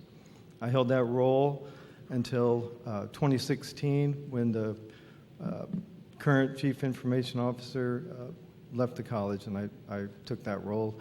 My previous position was eliminated. As Chief Information Officer, I'm the executive in charge of information technology strategies and implementation. In addition to overseeing hardware, software, and data that help faculty, staff, and administrators do their jobs and our students learn, I oversee the IT staff, the IT budget, research new technologies, strategies, how technology can provide value, and make sure that our data is secure. Lewis & Clark, we have around 3,000 computers in total in all of our campuses, about 60 computer labs for classroom and student use. Thanks to fiber technology, we have a network that spans not just the Godfrey campus, but all of our campuses. We have Wi-Fi available in all our campuses for faculty, staff, and students. All of our classrooms provide at least some type of technology, even if it's just a teacher's workstation and a projection system. We support dozens of software programs used by faculty, staff, students. We have a help desk that takes thousands of calls a year. We support any type of student issue, problems with their username, passwords, email, configuring their mobile devices. Anything related to technology, we support. Moving on to our budget, our total amount of the information technology budget is $5,442,412. Departments I oversee are the library, classroom, audiovisual, telecommunications, and information technology. We're fortunate to have 24 dedicated, hardworking employees in those areas. Their salaries, along with mine, total $1,822,412. Now I want to talk a little bit about some of the larger expenditures in the information technology budget. The largest expenditure we have is a software program, the Lucian Colleague, at $467,000 per year. It's a campus-wide software solution specifically made for higher education. More colleges use Lucian software than any other solution. It integrates the functions between divisions on campus. I'll go over a few of those. It's how we engage our students. Besides, name, demographic information about our students, contact information, it's where all the student information is kept. Students can enroll and register themselves for classes. It contains their class schedules, their grades. It's how we manage the student life cycle from admissions through graduation. Lucian Colleague integrates the financial aid portion. It allows us to manage all aspects of a student's financial aid, from the student application to any award they may get, and then reconciliation. Colleague integrates human resources. It allows us to manage our employees, timesheets, vacation, sick time, personnel information, benefits, other employee information are stored in the human resources portion of Colleague. And then finally, Lucian Colleague's finance, it's the accounting piece. It automates financial processes and tasks to improve efficiency. These tasks include accounts receivable and payable, invoicing, billing, payment processing, student payment plans, and much more. The next budget item is Ellucian support. So that large program is very complicated. We actually pay for this support. It's $145,000 a year. At one time, we had 2 employees that supported that for us. Those employees left the college, and that's when we went to the Ellucian support. They provide support for any type of issue that may arise, keep the software up to date, anything related to Ellucian colleague. Myself and other IT staff have a weekly meeting with Ellucian support to discuss and make a plan to fix any issues we may have. The next item is telephony. Telephony charges in our phone system is about $110,000 per year. These include all phone lines for calling, faxing on the Godfrey campus and all our remote locations. Internet and network services for all campuses is $142,000 per year. Our provider is Charter. We're on the first year of a 5-year contract. They provide internet and network connection to all LC campuses. This network capability is a new type of solution that really makes our remote locations just like being another building on campus. So they have access to all the software and systems files that you would have as if you were in Godfrey. The next item is the library database subscriptions, $50,000 per year. These give students access to research materials online that they can access on campus or at home using their student ID. These materials include such items as books, periodicals, newspaper articles from hundreds of databases so that they can do research at home or research here at the college. Blackboard, that's been discussed earlier. Blackboard is our online courses. And so when they teach an online course, the product they use is Blackboard. And that is a product that's $250,000 per year. Its software allows the faculty to actually teach the class completely online over the internet, or they can use it to web blend a face-to-face class. Faculty can administer tests, quizzes, homework, assignments, have discussions, communicate with their students using Blackboard. Next item is new computer systems for faculty, staff, and students. This number changes year to year. We normally buy computers in the spring to implement over the summer, where we usually have a little more downtime and can get those installed. So this number may go down a little bit. I'm sure it won't be more than $300,000 per year. We have approximately 3,000 computers, as I mentioned, on faculty, staff desk, and in labs for student use. A certain percentage of these are replaced on an annual basis. This year, we're replacing 200 desktop computers and 72 laptop computers. Also 17 Macintosh computers. There was a time when we would replace all computers on a 3-year cycle. As we got more and more computers, that became really almost impossible to do, and we found that it really wasn't necessary. So we're now looking, instead of just replacing them because they're 3 years old, the application that they run, can they be used longer? Some computers are held in place 4 or 5, even more years, which has resulted in some significant savings. The next item is nursing lab simulators. Allocated $60,000 for that. These are not an annual purchase, as these last a number of years and they can be upgraded. This year, this past FY19, we did buy 2 simulators. a male and a female. These simulators are very lifelike, and they give nursing students the ability to practice a number of medical procedures. They're really amazing.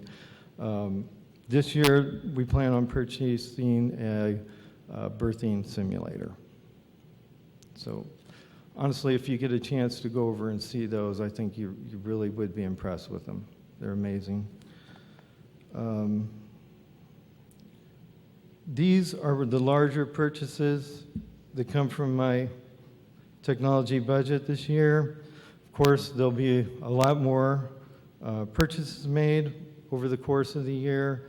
Last year, there was 210 budget items purchased from the technology fund,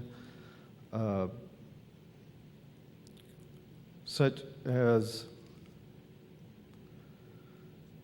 nursing welding simulators that went in the new welding building that directly impact our students. But lots of the things we try to buy definitely have an impact where our students are. So then there was some questions to answer, and I went through those, and one of them was the number of students directly affected by these activities. So as you can imagine, it's technology. Just about everybody is affected by these. They affect not only our students, but our faculty and staff. Students entering college expect the latest technology to help them succeed in their classes, to do research, to communicate. Faculty use technology to enhance the learning process. Staff use technology to enroll students, schedule classes, email students, apply for financial aid, and much more. Technology touches every part of the campus. The next question was, what can be changed to help your department run more effectively and efficiently? Which is a difficult question to answer, but when we make technology purchases, it's important to select technology that best fits our needs. When we select technology, we need to make sure we check with multiple vendors, make sure we're getting the best price. When it comes time to do renewals, such as for software, want to make sure that that software is being used effectively and efficiently, and if it's not, we should eliminate it, and that has happened. And then communicating with staff members, listening to their needs and their ideas, find out if they see areas where we could be more efficient. The next question was, how can you better use the resources allotted to you? Again, another difficult question. Since taking over the budget 3 years ago, I've learned a lot about how funds are spent on technology.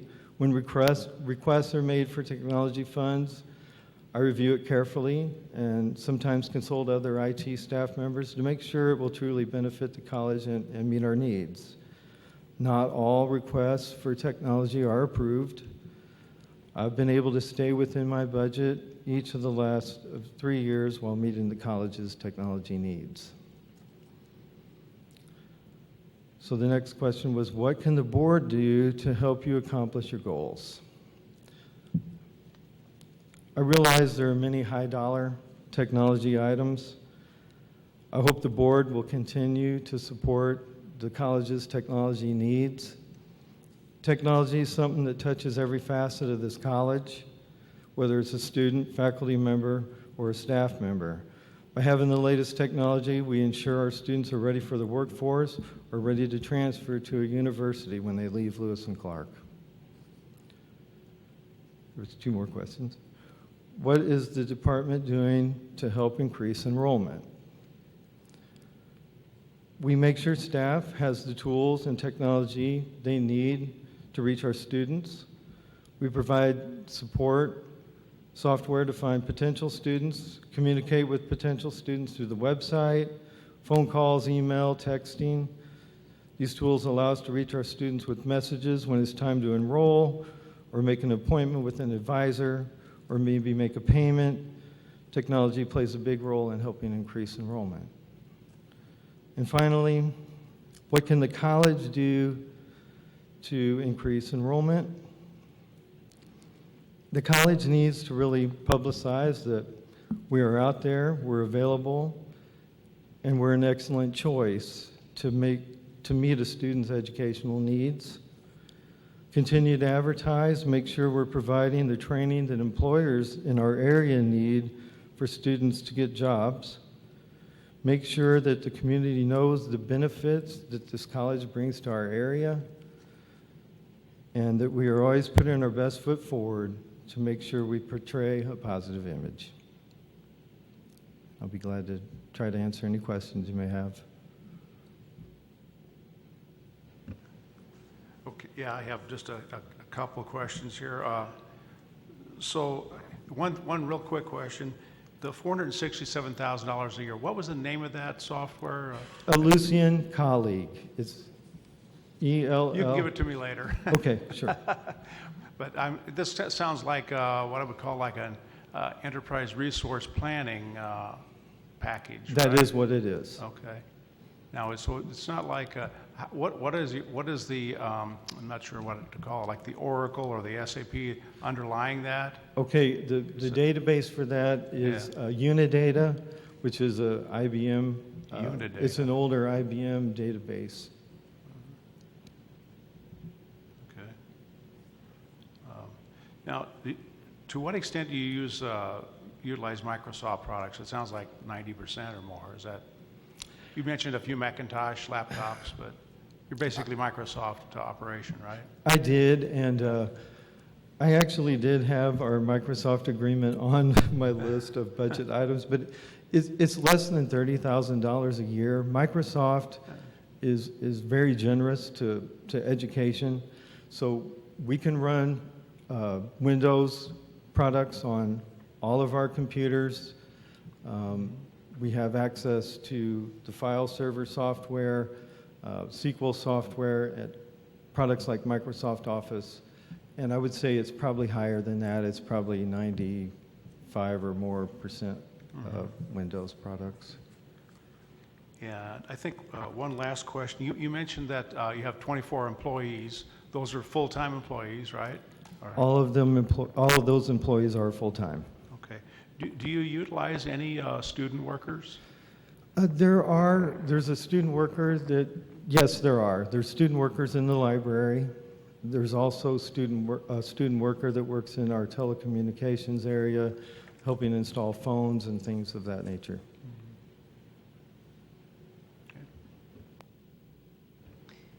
So you said you had a budget of $5.4 million. Where does that come from? Like, what fund does that come out of? Do you know? Most of that comes from the bond issue from the technology funds, the restricted funds that must be used specifically for technology. Mm-hmm. So when was that bond issuance? Do you know? What I year believe it was in 2015. We're in our third year, right? We just finished our fourth year, I think. I'm sorry. It's okay. either the third or fourth year. Yeah. There's approximately $9 million left in that fund. Okay. And so what happens when that runs out? We look to you to issue another one. or it doesn't necessarily have to be a bond issue, but we need to find the resources to make sure that we're keeping our technology up to date. Mm-hmm. Yes, when I look at the budget, I'm wondering where your line items are. I guess it's probably allocated all out, or is it in restricted funds, or? Yes. Yeah. I'll have Mary I'm help sorry, me I'm out just on kind that of dumb one. on this, but there's. Sorry, Mary. The papers we have here for the education fund and the operations and maintenance fund, so is he outside of those funds? The bulk of his funding is outside of those funds, yes. Okay. Telecommunications is in the operating budget. You see an academic computing presence in the operating budget. Mm-hmm. We do cover some of those costs from tech plan funds in the way of transfers. Okay, so when I see transfers from restricted to the maybe education or operation and maintenance, that might be part Some of of it? that, yes. Mhm. Okay. All right, let me see what else I have here.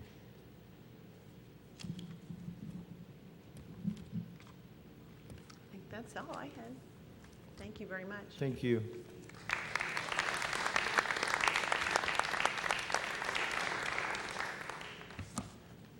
Okay, the next item on our agenda is item F, a presentation by the Vice President of Student Engagement and discussion of preliminary budget. Vice President of Student Engagement, Sean Hill.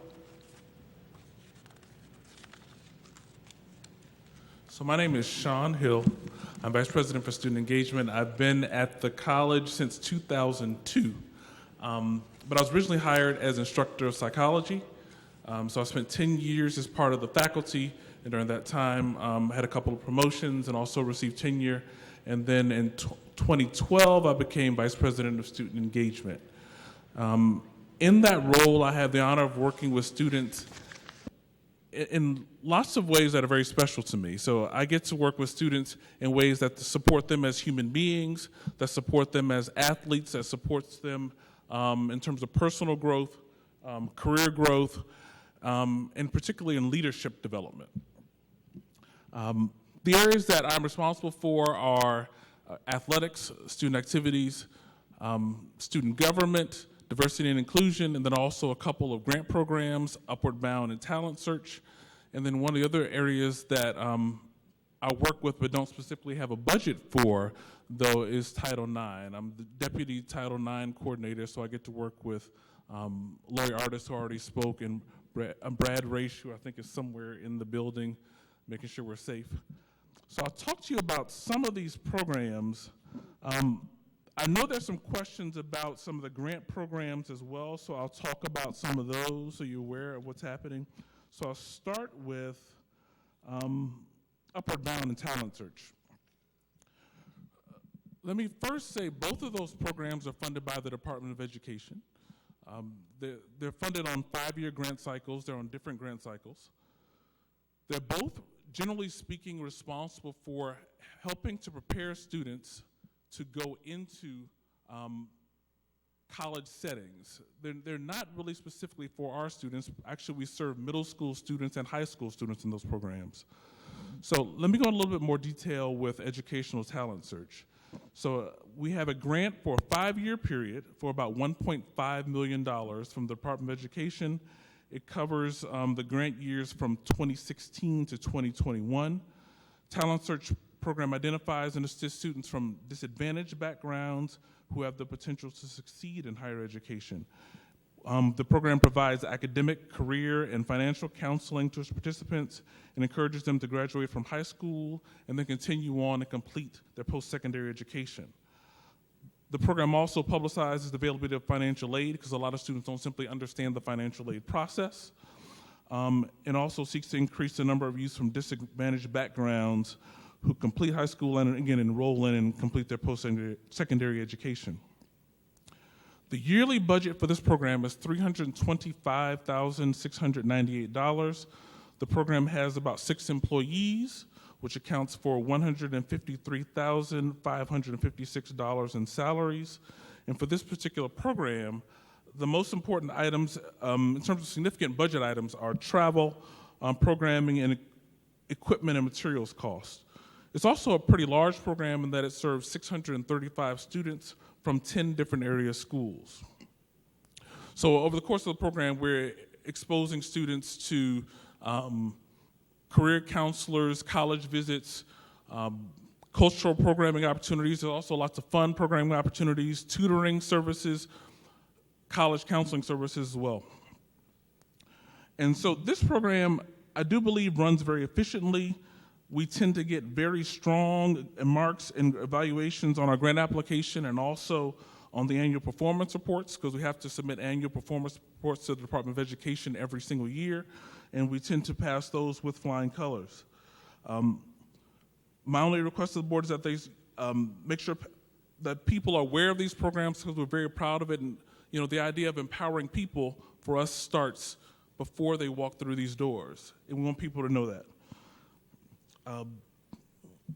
The Upward Bound program is a similarly funded program $1.6 million for a 5-year cycle, but this cycle is from 2017 to 2022.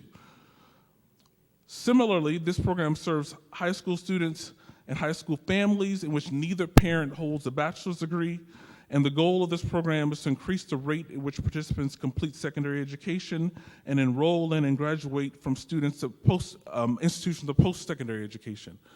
What's interesting about these programs is we are very much pleased when students come here for their education, but in terms of evaluation, our evaluations come in the terms of students who transfer to four-year schools and also graduate from four-year institutions. So they may start here, but then they move on. The yearly budget for this program is $342,457. The program has 6 full-time employees and generally around 15 part-time employees, and that accounts for $166,230 in salaries. Similar to the other program, budget items typically include travel, programming, equipment, materials costs, and also student stipends. This program is a little bit different because they give a little bit of money to students to support them, because instead of having jobs or doing other things, they're coming here during the summer. And so they get like $20 a week, a little bit of money to help them with personal things or also transportation. Also similar to the Talent Search program, we typically get fully funded. We've had both of these programs for several years now. Our performance reports also in this program, as is the other one, is very high. And again, I just ask that these programs be publicized so that people are aware of what we're doing for the community. Athletics. Athletics help carry out the mission of the college by providing extracurricular opportunities as well as leadership and character development through athletics. It's one of the means of supporting and engaging students that is identified by the Higher Learning Commission, which is our accrediting body. We're proud to be the home to 10 different sports: men's soccer, women's basketball, women's tennis, women's softball, men's baseball, women's volleyball, and men's golf. Our teams have made multiple trips to national tournaments, and in particular, our women's soccer team has won national championships in 1999 and in 2008. We're also fortunate to have Tim Rooney as our women's soccer coach, and he is the winningest women's soccer coach in National Junior College athletics history. And we also recently named the field after him this past year, which he kind of begrudgingly plays on a field named after himself. The budget for athletics is $1.5 million in salaries, with about $346,109 for 13 employees. The most significant items in the budget are tuition scholarships, housing scholarships, and travel. We have approximately 160 athletes per year. In terms of helping the department run more cost effectively, the few things we've done, in spite of the fact that athletics is a tricky thing to run, because bus costs increase, uniform costs increase. They increase like many people here are facing. But we've tried to decrease the amount of overnight trips. We've tried to have teams do fundraising for trips that are not necessary for them to do. We're also considering realigning some of our divisional and conference commitments for cost savings, and also trying to look at possible revenue streams for fundraising in the future. In terms of enrollment, I'm very proud to say that Lewis and Clark athletes are retained at a slightly higher level than other college students. And that's especially comforting for me to say, because some of these students are not coming here to be students. They're coming here to be athletes first. But in order to play, they have to go to class. And so, every year at graduation, they walk across the stage, some barely. Some of them are academic all-stars, but it makes us proud to see students move on and transfer to four-year institutions. The other thing that makes us proud is that athletics serves as a source of campus and community pride. And then to go along with the fact that these students are retained at a higher level, the the institution as a whole has monitoring that takes place on student athletes, but there also is additional monitoring that takes place with student athletes. And for many of our student athletes, one of the worst things that could possibly happen to them is that they get less playing time because they're not doing well in the class. And so we have those kinds of ways of helping people understand the importance of their education. Student activities. So student activities support students through clubs, organizations, events, and through one of my favorite organizations, the Student Government Association. Over my right shoulder is the president-elect of the Student Government Association, Ashton, who's here. Thank you. Student activities does lots of things for students, and it starts right at the beginning of the year. The idea is we want this place to be supportive for students for who they are in terms of their identities and their interests. We want this to be a place where students can have a little bit of fun, and we want this to be a place where students, as I've said with athletics, to become, if they are not already so, leaders. And so the Student Government Association in particular is responsible for approving student clubs and organizations. We have several student clubs and organizations on campus. Again, they go from being honors organizations to related to career interest, religious interest, personal interest, identity interest. And then we once had a club that I was in charge of, that was an anime club that even goes to even kind of strange interests like cartoons. This department has a budget of $171,478 with $141,943 going towards 5 employees and a few student workers who work as lifeguards. And again, the significant items on the budget are campus events. We tend to not spend a lot of money on campus events. We just like to have a lot of them.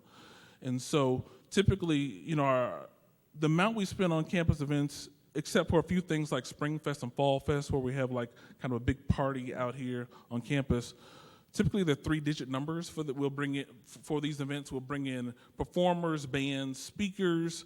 For a lot of, we'll have karaoke contests, dance contests, do lots of things that students can show kind of some of their skills and have a little bit of fun at the same time.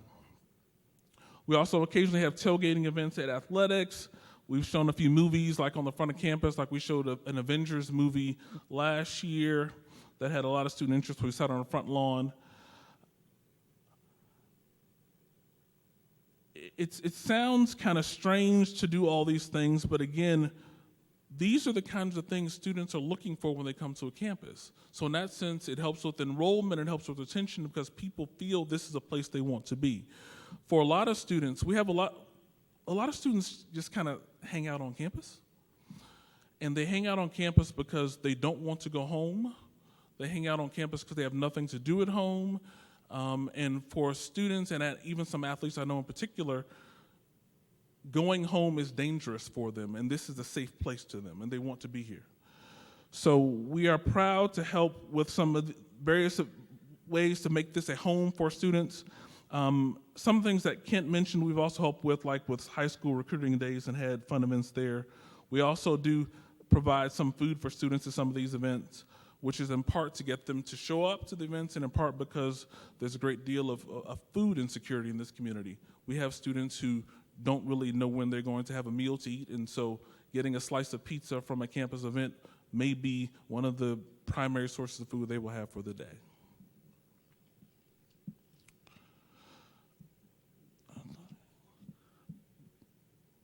The other area I'd like to talk about is the Office of Diversity and Inclusion. This office is responsible for working with ethnic minority students, LGBTQ students, and also supporting diversity efforts in the classroom and diversity-related programming to all members of the campus community. Although the college ethnic minority percentage of students is about 10%, and we have an unknown number of individuals who identify as LGBTQ students, all students benefit from the departmental programming, even though there is some special interest to ethnic minority students. So the programming involves basically learning about various historical events, learning about things that have happened throughout history, also providing speakers from different cultural groups and different sorts of expression, be it dance, singing, that are from cultures that students may not have been exposed to. This department is extremely cost effective in that it's primarily a one-person department.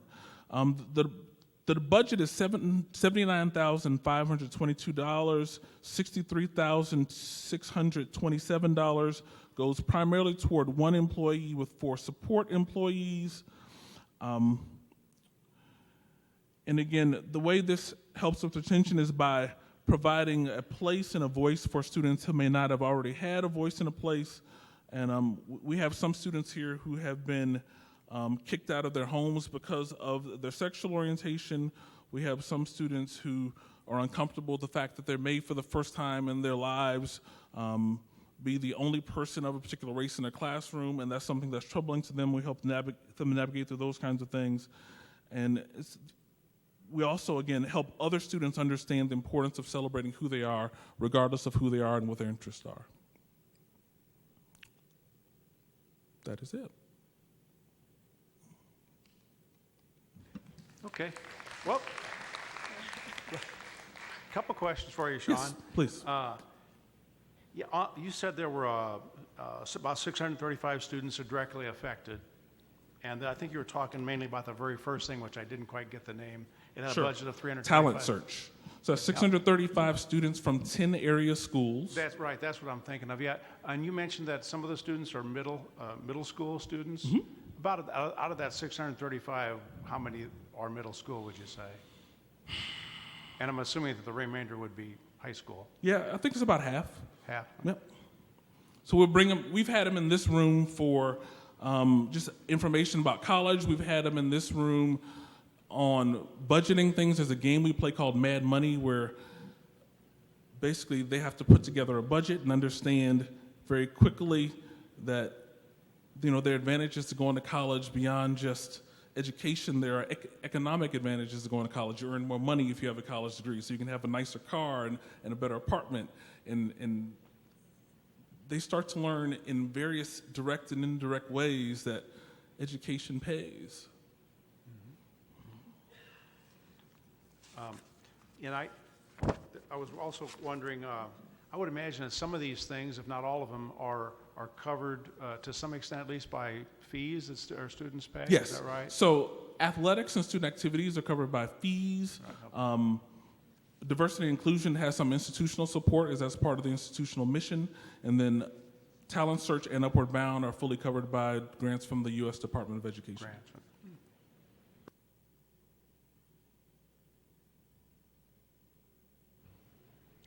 Do you know, do you have any record of how many of those middle school and high school students come to LCC? Not that many. And again, for us in terms of evaluation, we want them to go to a 4-year institution. I don't know off the top of my head, but I can't get those numbers for you. That's okay. Because, I didn't know if you meant 4-year institution, if they eventually ended up at one, or so you're carrying out the Department of Education's goal is to just inform these kids about how to better their lives through education is basically what you're doing. Not necessarily to increase enrollment at the community college. No, that's correct. Not saying that's bad, I'm just saying. Yeah. Okay. I mean, but some of them, they'll come here for summer school and that kind of thing, Yeah. but I don't have those exact numbers for you. Okay, and then you said you had a budget of $1.5 million. Where is that come out of the education fund, or what fund does that come out of? $1.5 million for which area? I don't know. You said you have a budget There's- of $1.5 million. There's I mean, 1.5 for that's talent for search. Athletics. That's for Okay. athletics, yeah. Athletics is athletic fees. Okay. Right. Okay, So that's auxiliary why I fund. don't I'm see sorry. it. Okay, it's in the auxiliary fund. Okay, thank you. Sure. I got the answer.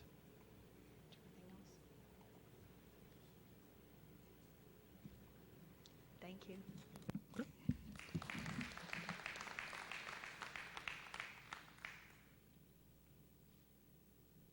Okay, the final presentation we have is item G, presentation by the Vice President of Finance and discussion of the preliminary budget.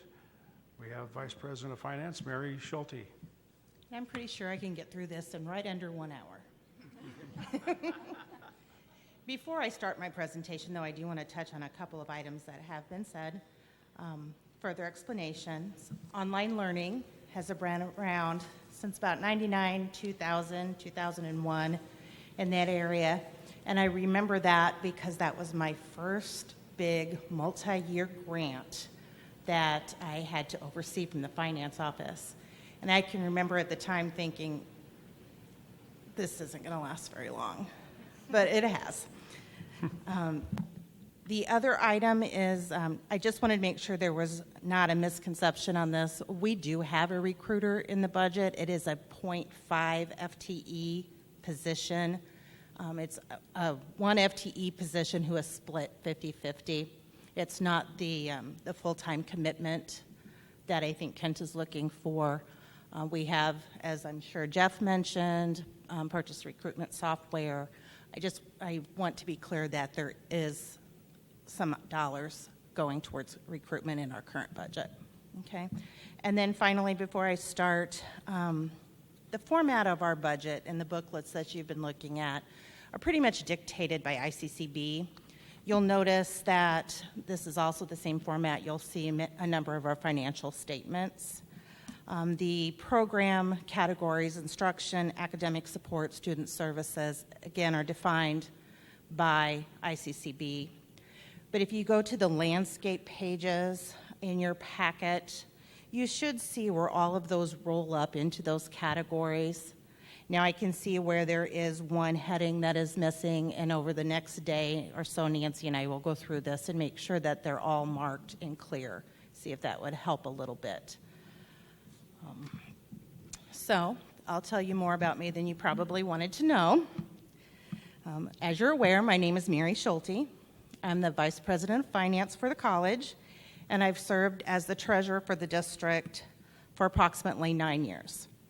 My husband and I live in Jerseyville, and we've lived there for almost 30 years.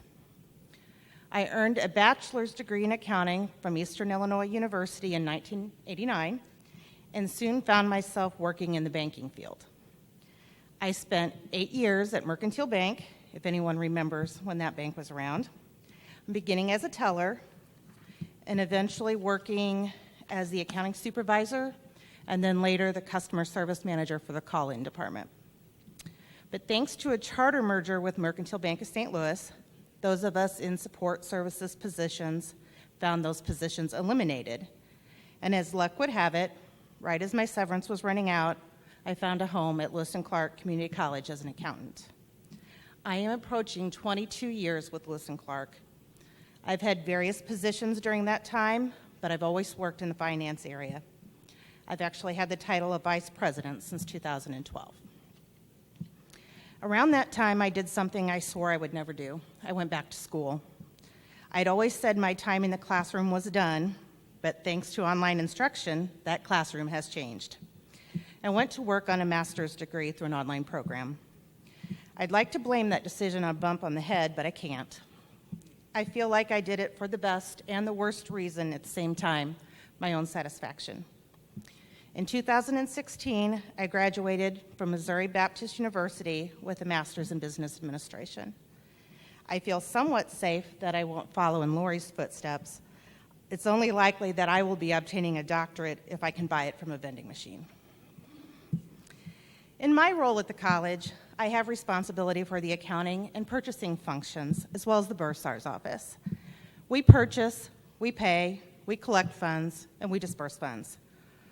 Our office manages the copier service operation for the college. We work with institutional and grant budgeting. We oversee a variety of budgets across all the funds.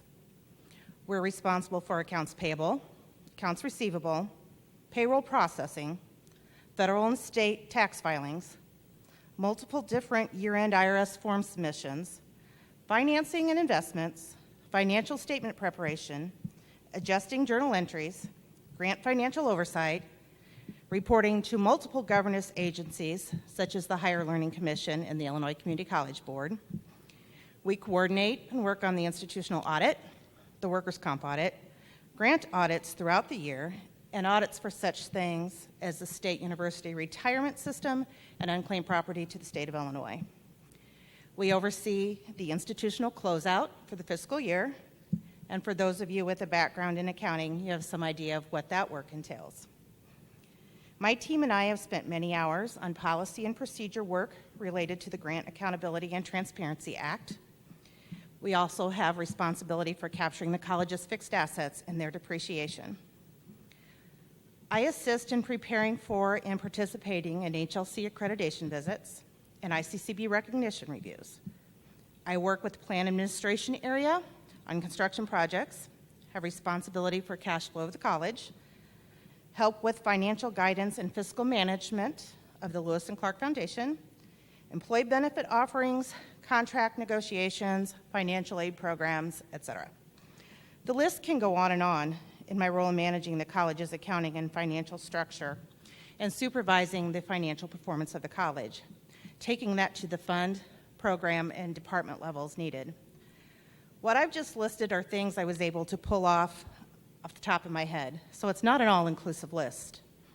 I'm fortunate in that I made the right career choice. I love accounting, so down deep, I enjoy what I do, which is a good thing because I spend a lot of time doing it.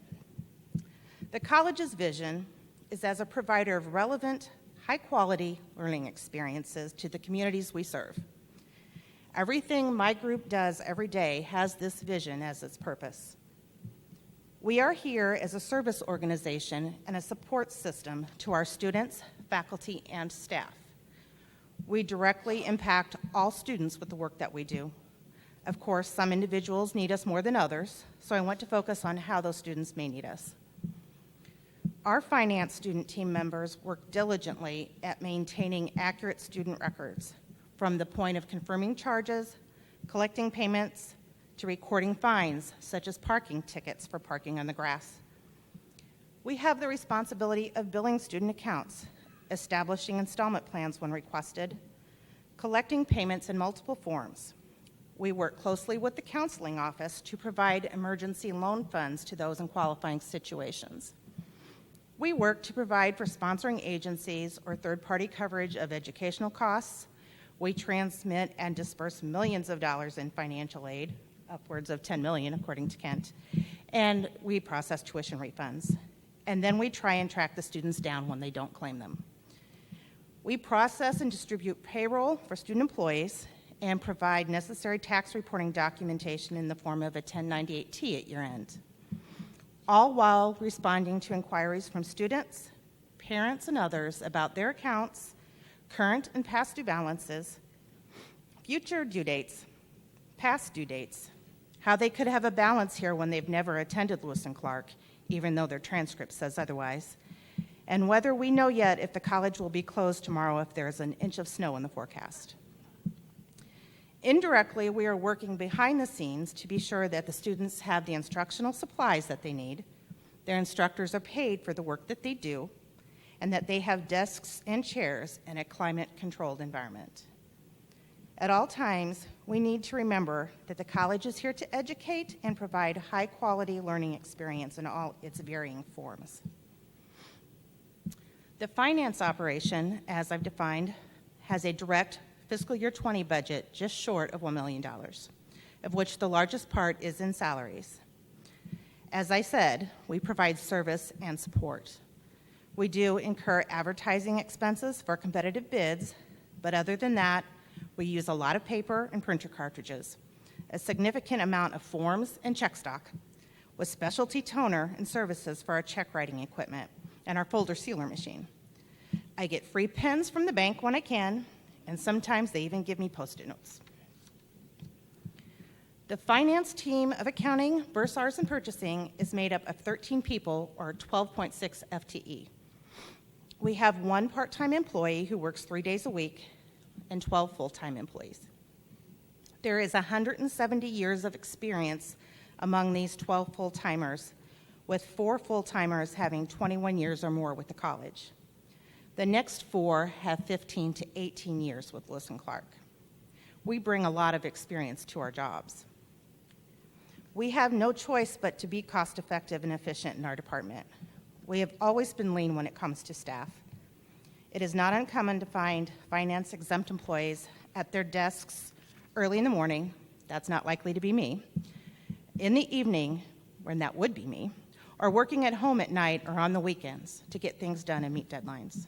We are a very devoted group, and I would say that the college is lucky to have us. But if you as a board can find funds to expand our staffing, we'll take them. I have been asked, what can the college do to increase enrollment? I define college in this context to include, at a minimum, pretty much everyone in this room. Most of us at the college are proud of the work we do, and we're proud of what we represent. We wear Lewis and Clark's name on our shirts, and we are pleased when we can speak of the college's accomplishments in public and with our friends and family. If we want to combat the enrollment trend that we as other colleges in the state are experiencing, we need to keep building up that name. The public needs to see pride on all of our faces, including those of the board.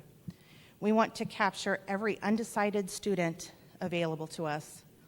All publicity is not created equal, and we want to make sure we're getting the right kind. We cannot do this without the board's support. Last but not least, as we all make decisions over the next months and years, I ask for your assistance in maintaining the college's technology program.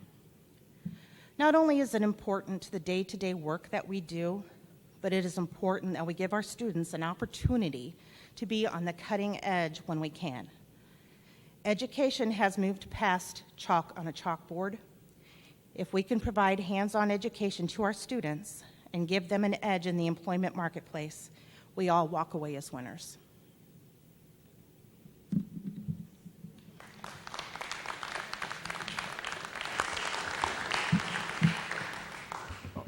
Okay, I have a question. Sure. Do you use the, I call it the ERP system that Jeff mentioned? Yes, we do. You do that? All day, every day. So that's what you use to generate, for example, to generate the budget? Yes and no. We use that in combination with spreadsheets. Okay. And is that, was that recommended by the ICCB, or, I think there's a lot of things that are dictated, like you dictated, some of the format here is dictated by ICCB. Do they also have certain software recommendations, or? No, they do not. No. They do not.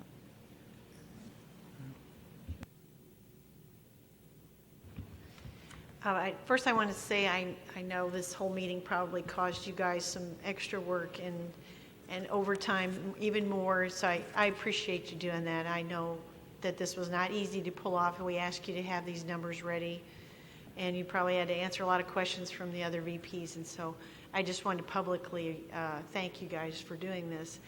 So there's a couple of just general things that no one answered, and maybe only you can answer, so I'm going to just do some cleanup here, answering some of these questions. There's a great big group in the budget, in the education fund, called institutional support. Mm-hmm. And who would you say controls that? It's a $5 million budget. Oh, I think it's spread among a number of people. Institutional support. Yeah, so it's got President's Office, right. Enrollment Administration, right. Finance. Administrative and Community Services Administration. Yep. Academic Affairs Administration, Student Government Administration, Finance. Yeah, so what is institutional support? I mean, I can kind of guess, but can you just give me an explanation? I don't have the ICCB definition memorized. Okay. But obviously these are support roles that affect the institution as a whole. They're the types of things that you can't relate to any particular program mm-hmm. or division, such as human resources. Mm-hmm. We serve the college in general. Mm-hmm. The O&M is on page 13, and the education is on 10 and 11 definitions. Okay.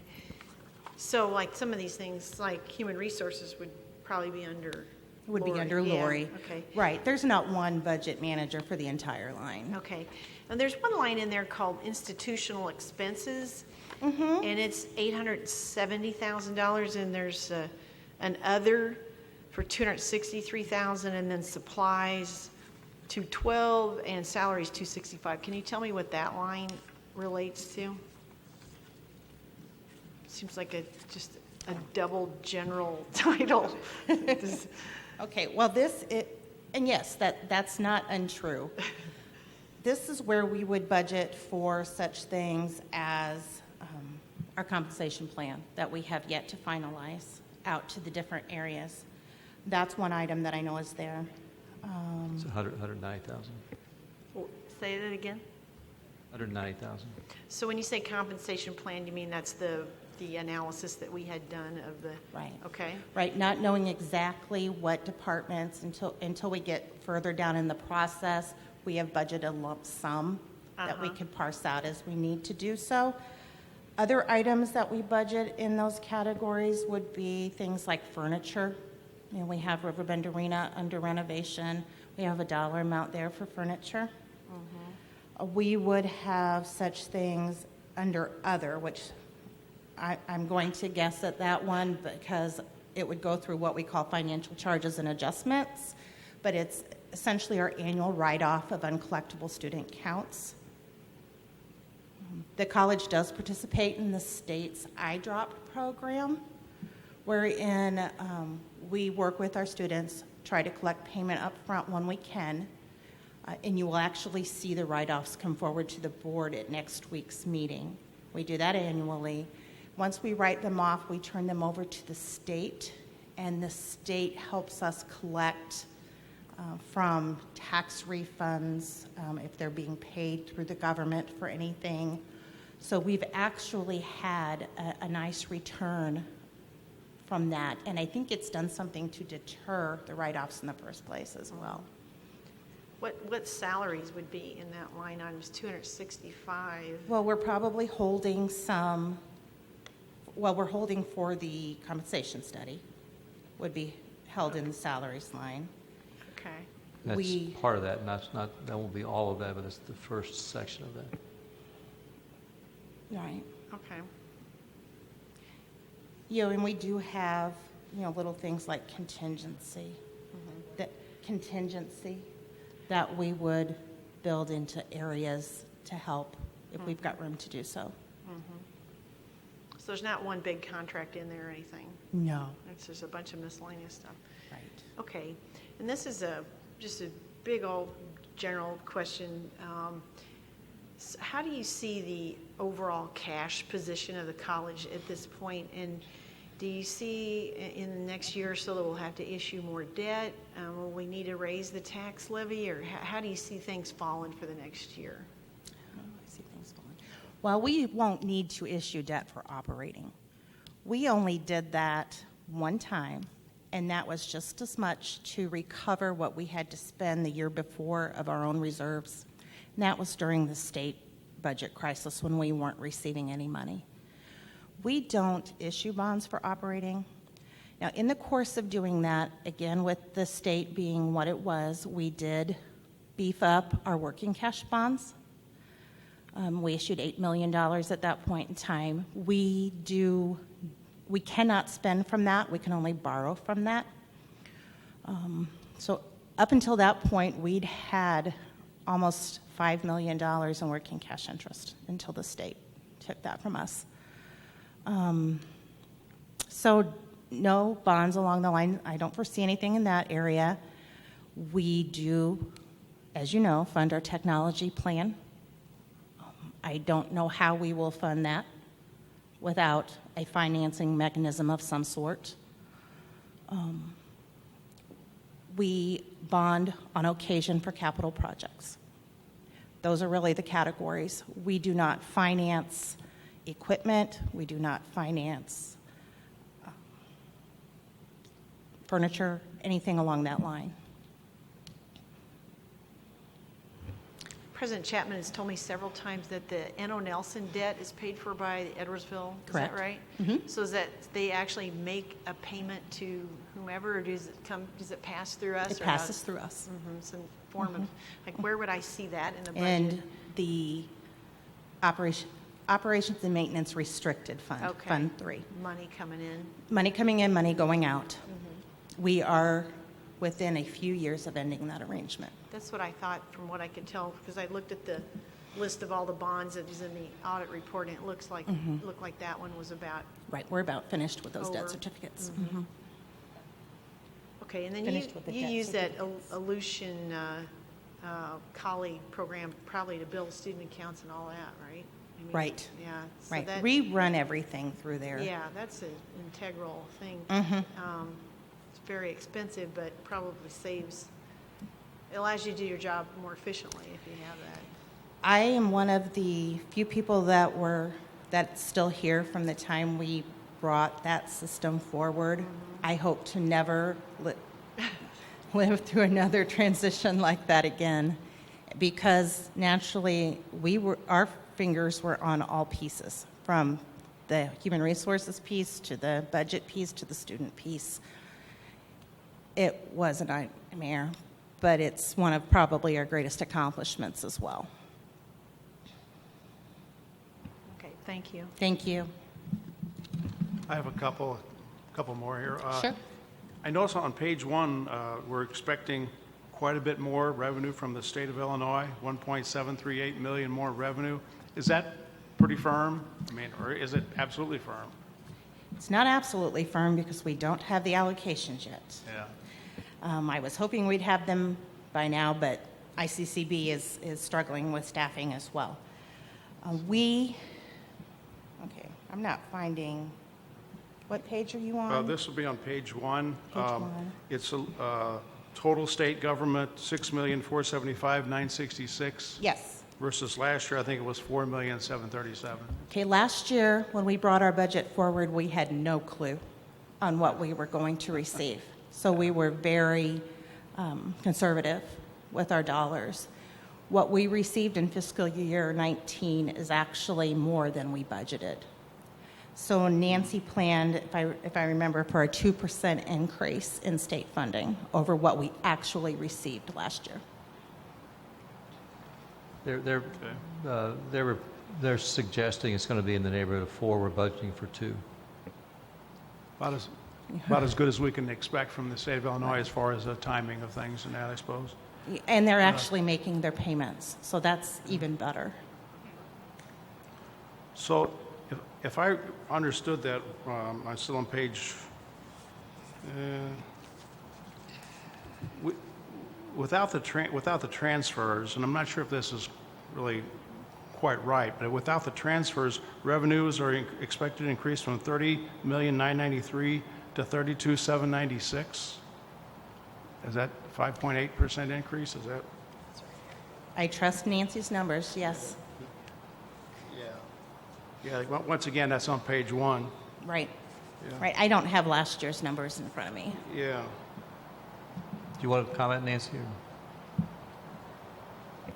Yeah, I don't know. It's I guess you don't know what maybe you can let us know about that later, I suppose. So you're looking at Yeah, I'm looking at on page 1. On total revenues of $32,796,177, right? Right. Okay. And that's without any transfers from or to fund balances. Now, last year there were some transfers from or to fund balances. So excluding those transfers, revenue was $30,993,547. Are you looking at last year's budget or last year's actual? Last year's budget, yeah. I'm trying to compare apples to apples, and I'm assuming that to do that you have to back out the transfers. Right, to compare that line, but again, last year's budget was low because we didn't have actual state numbers. Okay. We budgeted conservatively. Yeah. Okay. I don't like budgets because they're guesses. I like actuals. Yeah. That kind of brings me to another question I had here is we don't have any actual numbers or projected actual numbers to compare to the budget. I mean, you mentioned, for example, you said state revenue was a lot higher than what was budgeted. Well, what was it? Is that anywhere in here? Not in this report, No. but it's in the financial statements that are given with each board meeting. So they were in last month's financial statements. It's okay. It'd just be kind of nice to see them side by side, I guess. Yeah. Could you just restate what you want to see side by side, because we have that? Yeah, okay. I noticed that student tuition fees are budgeted to decrease by 2.7%. Is that kind of what's been going on the last 8, 10 years? We work with Kent to get an estimate on credit hours that we reasonably expect to receive. That number this year that we're working with is 73,000 billable credit hours. Oh, okay. Now that, again, I said billable credit hours. If we have free courses for whatever reason, we may issue the credit hours, but we're working with billable Yeah. for budget. Yeah. Well, like Dr. Chapman just said, maybe we ought to see like a kind of a last 5 years or last 10 years comparison, see how they've been, how the student fees and tuition have been decreasing. Might be interesting. We'll be glad to prepare whatever you'd like.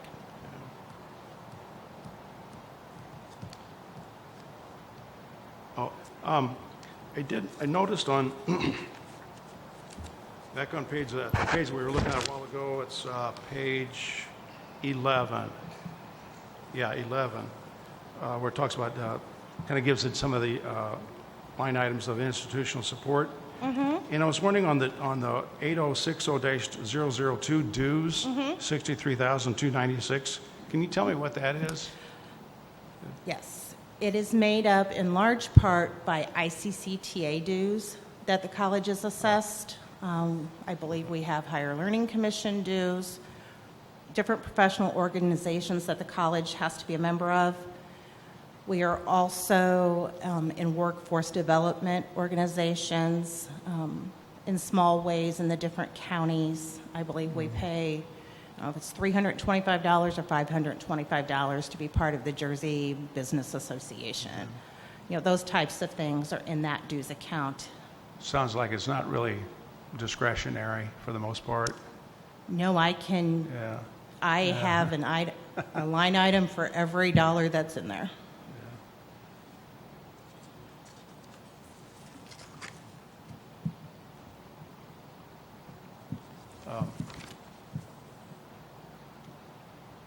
Two more. Sure. Pretty easy ones probably, I think. I noticed that the student services expenditure increased by 18.8% or $460,000. Pretty, can you maybe enlighten us on that one a little bit? Let's see if I can. I think, yeah, that's where my mind is. That's where my mind is. Nancy, you want- That's what we were saying. It has to do with the institutionalizing the health clinic that used to be partially funded by a grant. Oh, I see. So it used to be funded by grants and now it's not, so that's why it's an operations and maintenance or? Right, right, Okay. right. Okay. And That's the only thing that's changed in that category. My last question is probably going to take a lot more than we have time for right now, but I have an hour.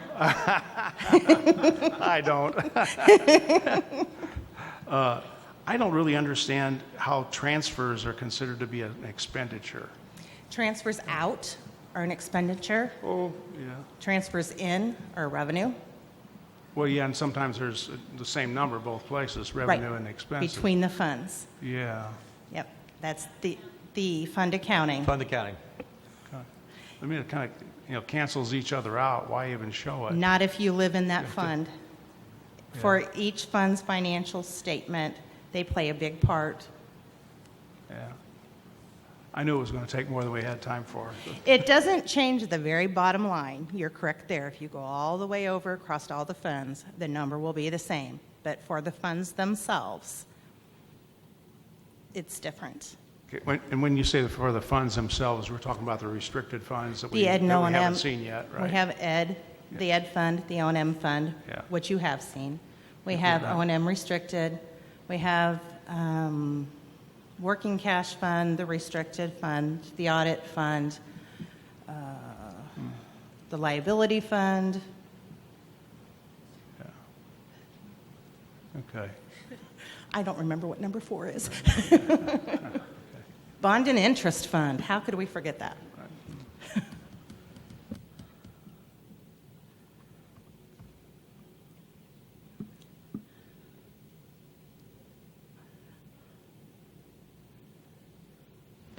Are there any other questions? Then we'll move on to the next agenda item.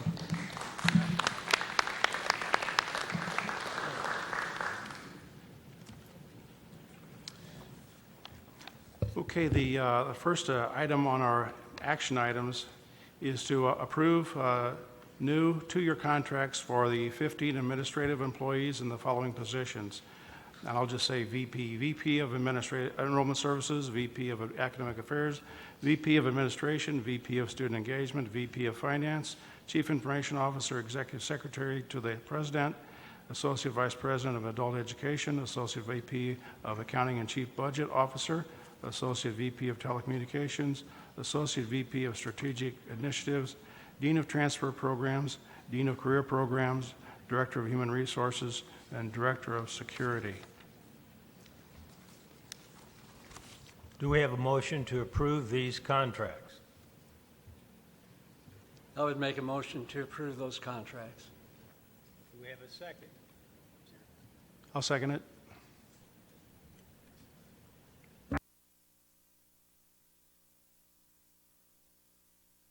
Is it on now? There we go. Okay. Is there any discussion? Chairman? Yes. If I may. Yes.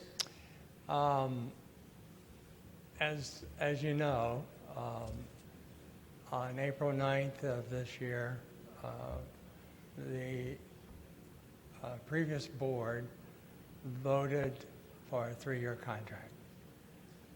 And I believe then and I believe now that those were valid contracts. I'm very, very fond of Lewis and Clark Community College. My wife and all 4 of our children attended this school. My wife got her bachelor's degree and she got her master's degree, and she came home one night and told me that she had been asked why she's going to school. And she said, "What should I tell them?" I said, "Tell them you're going to make a career change." So it provided a source of education, and 2 of our children graduated from here, but all attended. But in order to try to bring some satisfaction to our employees who have been sitting on a bubble wondering what's going to happen and what they can expect, and hoping that they would have some security in jobs that they've held for quite some time. I have decided that I probably should, not probably, but I should go ahead and vote for the 2-year contract. I've been very upset and mixed emotions the last couple of days by the fact that I've gotten a lot of unsolicited suggestions as far as voting yes, voting no, voting present, abstain, give your speech and don't vote, refuse to vote. But anybody that knows me knows that I always show up at the meetings where I'm supposed to be. And in addition, I always vote. So with those statements, and for the betterment of Lewis and Clark Community College and its employees, and in order to get some harmony among the board members, I have decided that I'm going to vote for the 2-year contract. Thank you. Any other comments?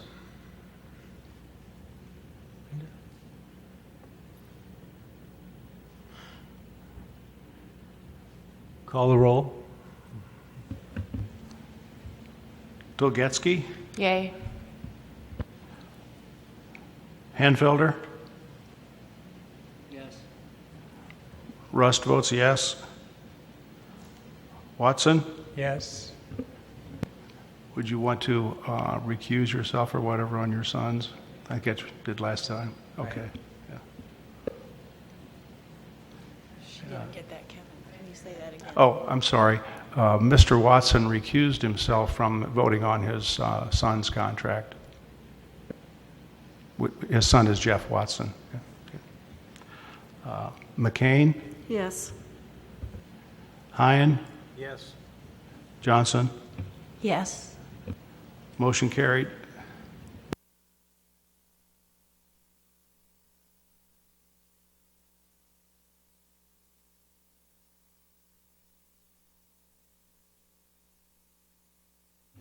The next item on our agenda is item B, to approve the 1-year contracts for 50 administrative management employees.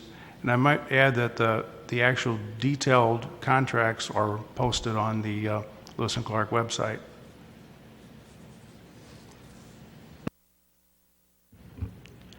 Do we have a motion to approve those contracts?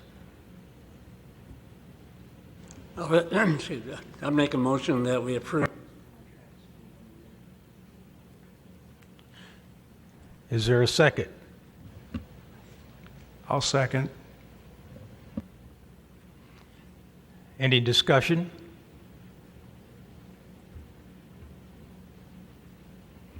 Call for the vote. Dolgetsky, Yes. Hanfelder, Yes. was that a yes? I'm going to make you use that microphone. Yes. Rust votes yes. Watson, Yes. McCain, Yes. Hyen, Yes. Johnson. Yes. Motion carried.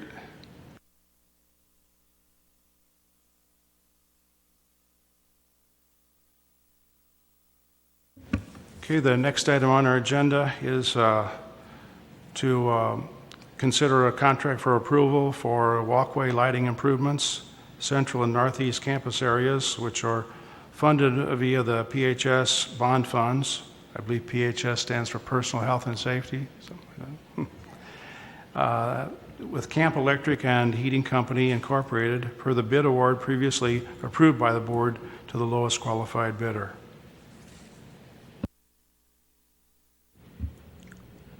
Do we have a motion to approve the contract? Motion. Motion made by Bob Watson. Is there a second? I'll second the motion. Any discussion? Call the roll. Dolgetsky, Yes. Watson, Yes. Hanfelder, Yes. McCain, Yes. Hyen, Yes. Johnson. Yes. Rust votes yes. Motion carried.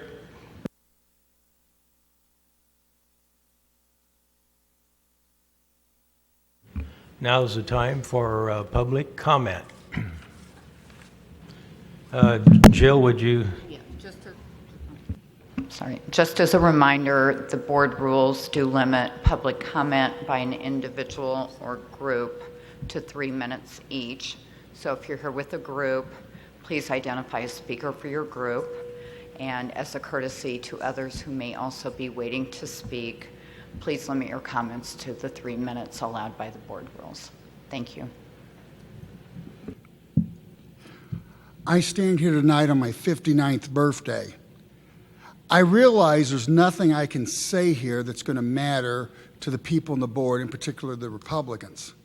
My employees, the board, could care less of what I say. We have one thing in common with the majority. I could care less what they think. They could care less what I think. We neither know each other nor do we respect each other. I do want to congratulate Andrew on the victory. I want to congratulate Jeremy Plank on the job the Republican Party did of destroying people and winning the election. Most of all, I want to congratulate the Cook County Republican Party for putting this together, a masterful attack. And you will now enjoy the spoils of war. I will not waste your time or mine by appealing to the better angels of your nature, because your actions show that would be a fallacious thing to try. I'm a former student of this college that you may eradicate. Like Andrew, I benefited from the college here. I won a GED scholarship, and this college allowed me, a one-time homeless person, a high school dropout, to gain a small measure of success in life. I am not bitter towards you board members, for I know you are just pawns in a chess game. You're not decision makers, and you simply carry out orders. Although I may personally see you as an anathema, that would not be any more fair than kicking a mule who may pull your cart of your enemy. Your side values mammon and money and wealth. You care nothing of values. When you stand before the Lord Almighty, remember, when the Son of Man comes in his glory, he will separate his sheep from his goats. The sheep will enter the kingdom of heaven because they helped others. The goats will be cast into the lake of fire. Jesus gave us a simple commandment: love God with your heart, your soul, your mind, and love your neighbor as yourself. You may not believe in a higher being. It's probably obviously you don't. But there will come a day of judgment. I will not try to persuade you, for that would be an exercise in futility. I am not here to convert you, because that would be foolishness. I'm not here to convince you, because your minds are closed. And a person from the slums like myself cannot change it. However, I do say this: you promote hate. The threats some of you have made to silence others is wrong. Right now you have won. It is a dark season, but the sun will rise again. In closing, I will leave you with this: all glory is fleeting, gold will fade away, and your victory will become a memory. But I would like to thank the people at Lewis and Clark that gave me a chance, despite money, that allowed me to make something of my life. For the rest of you,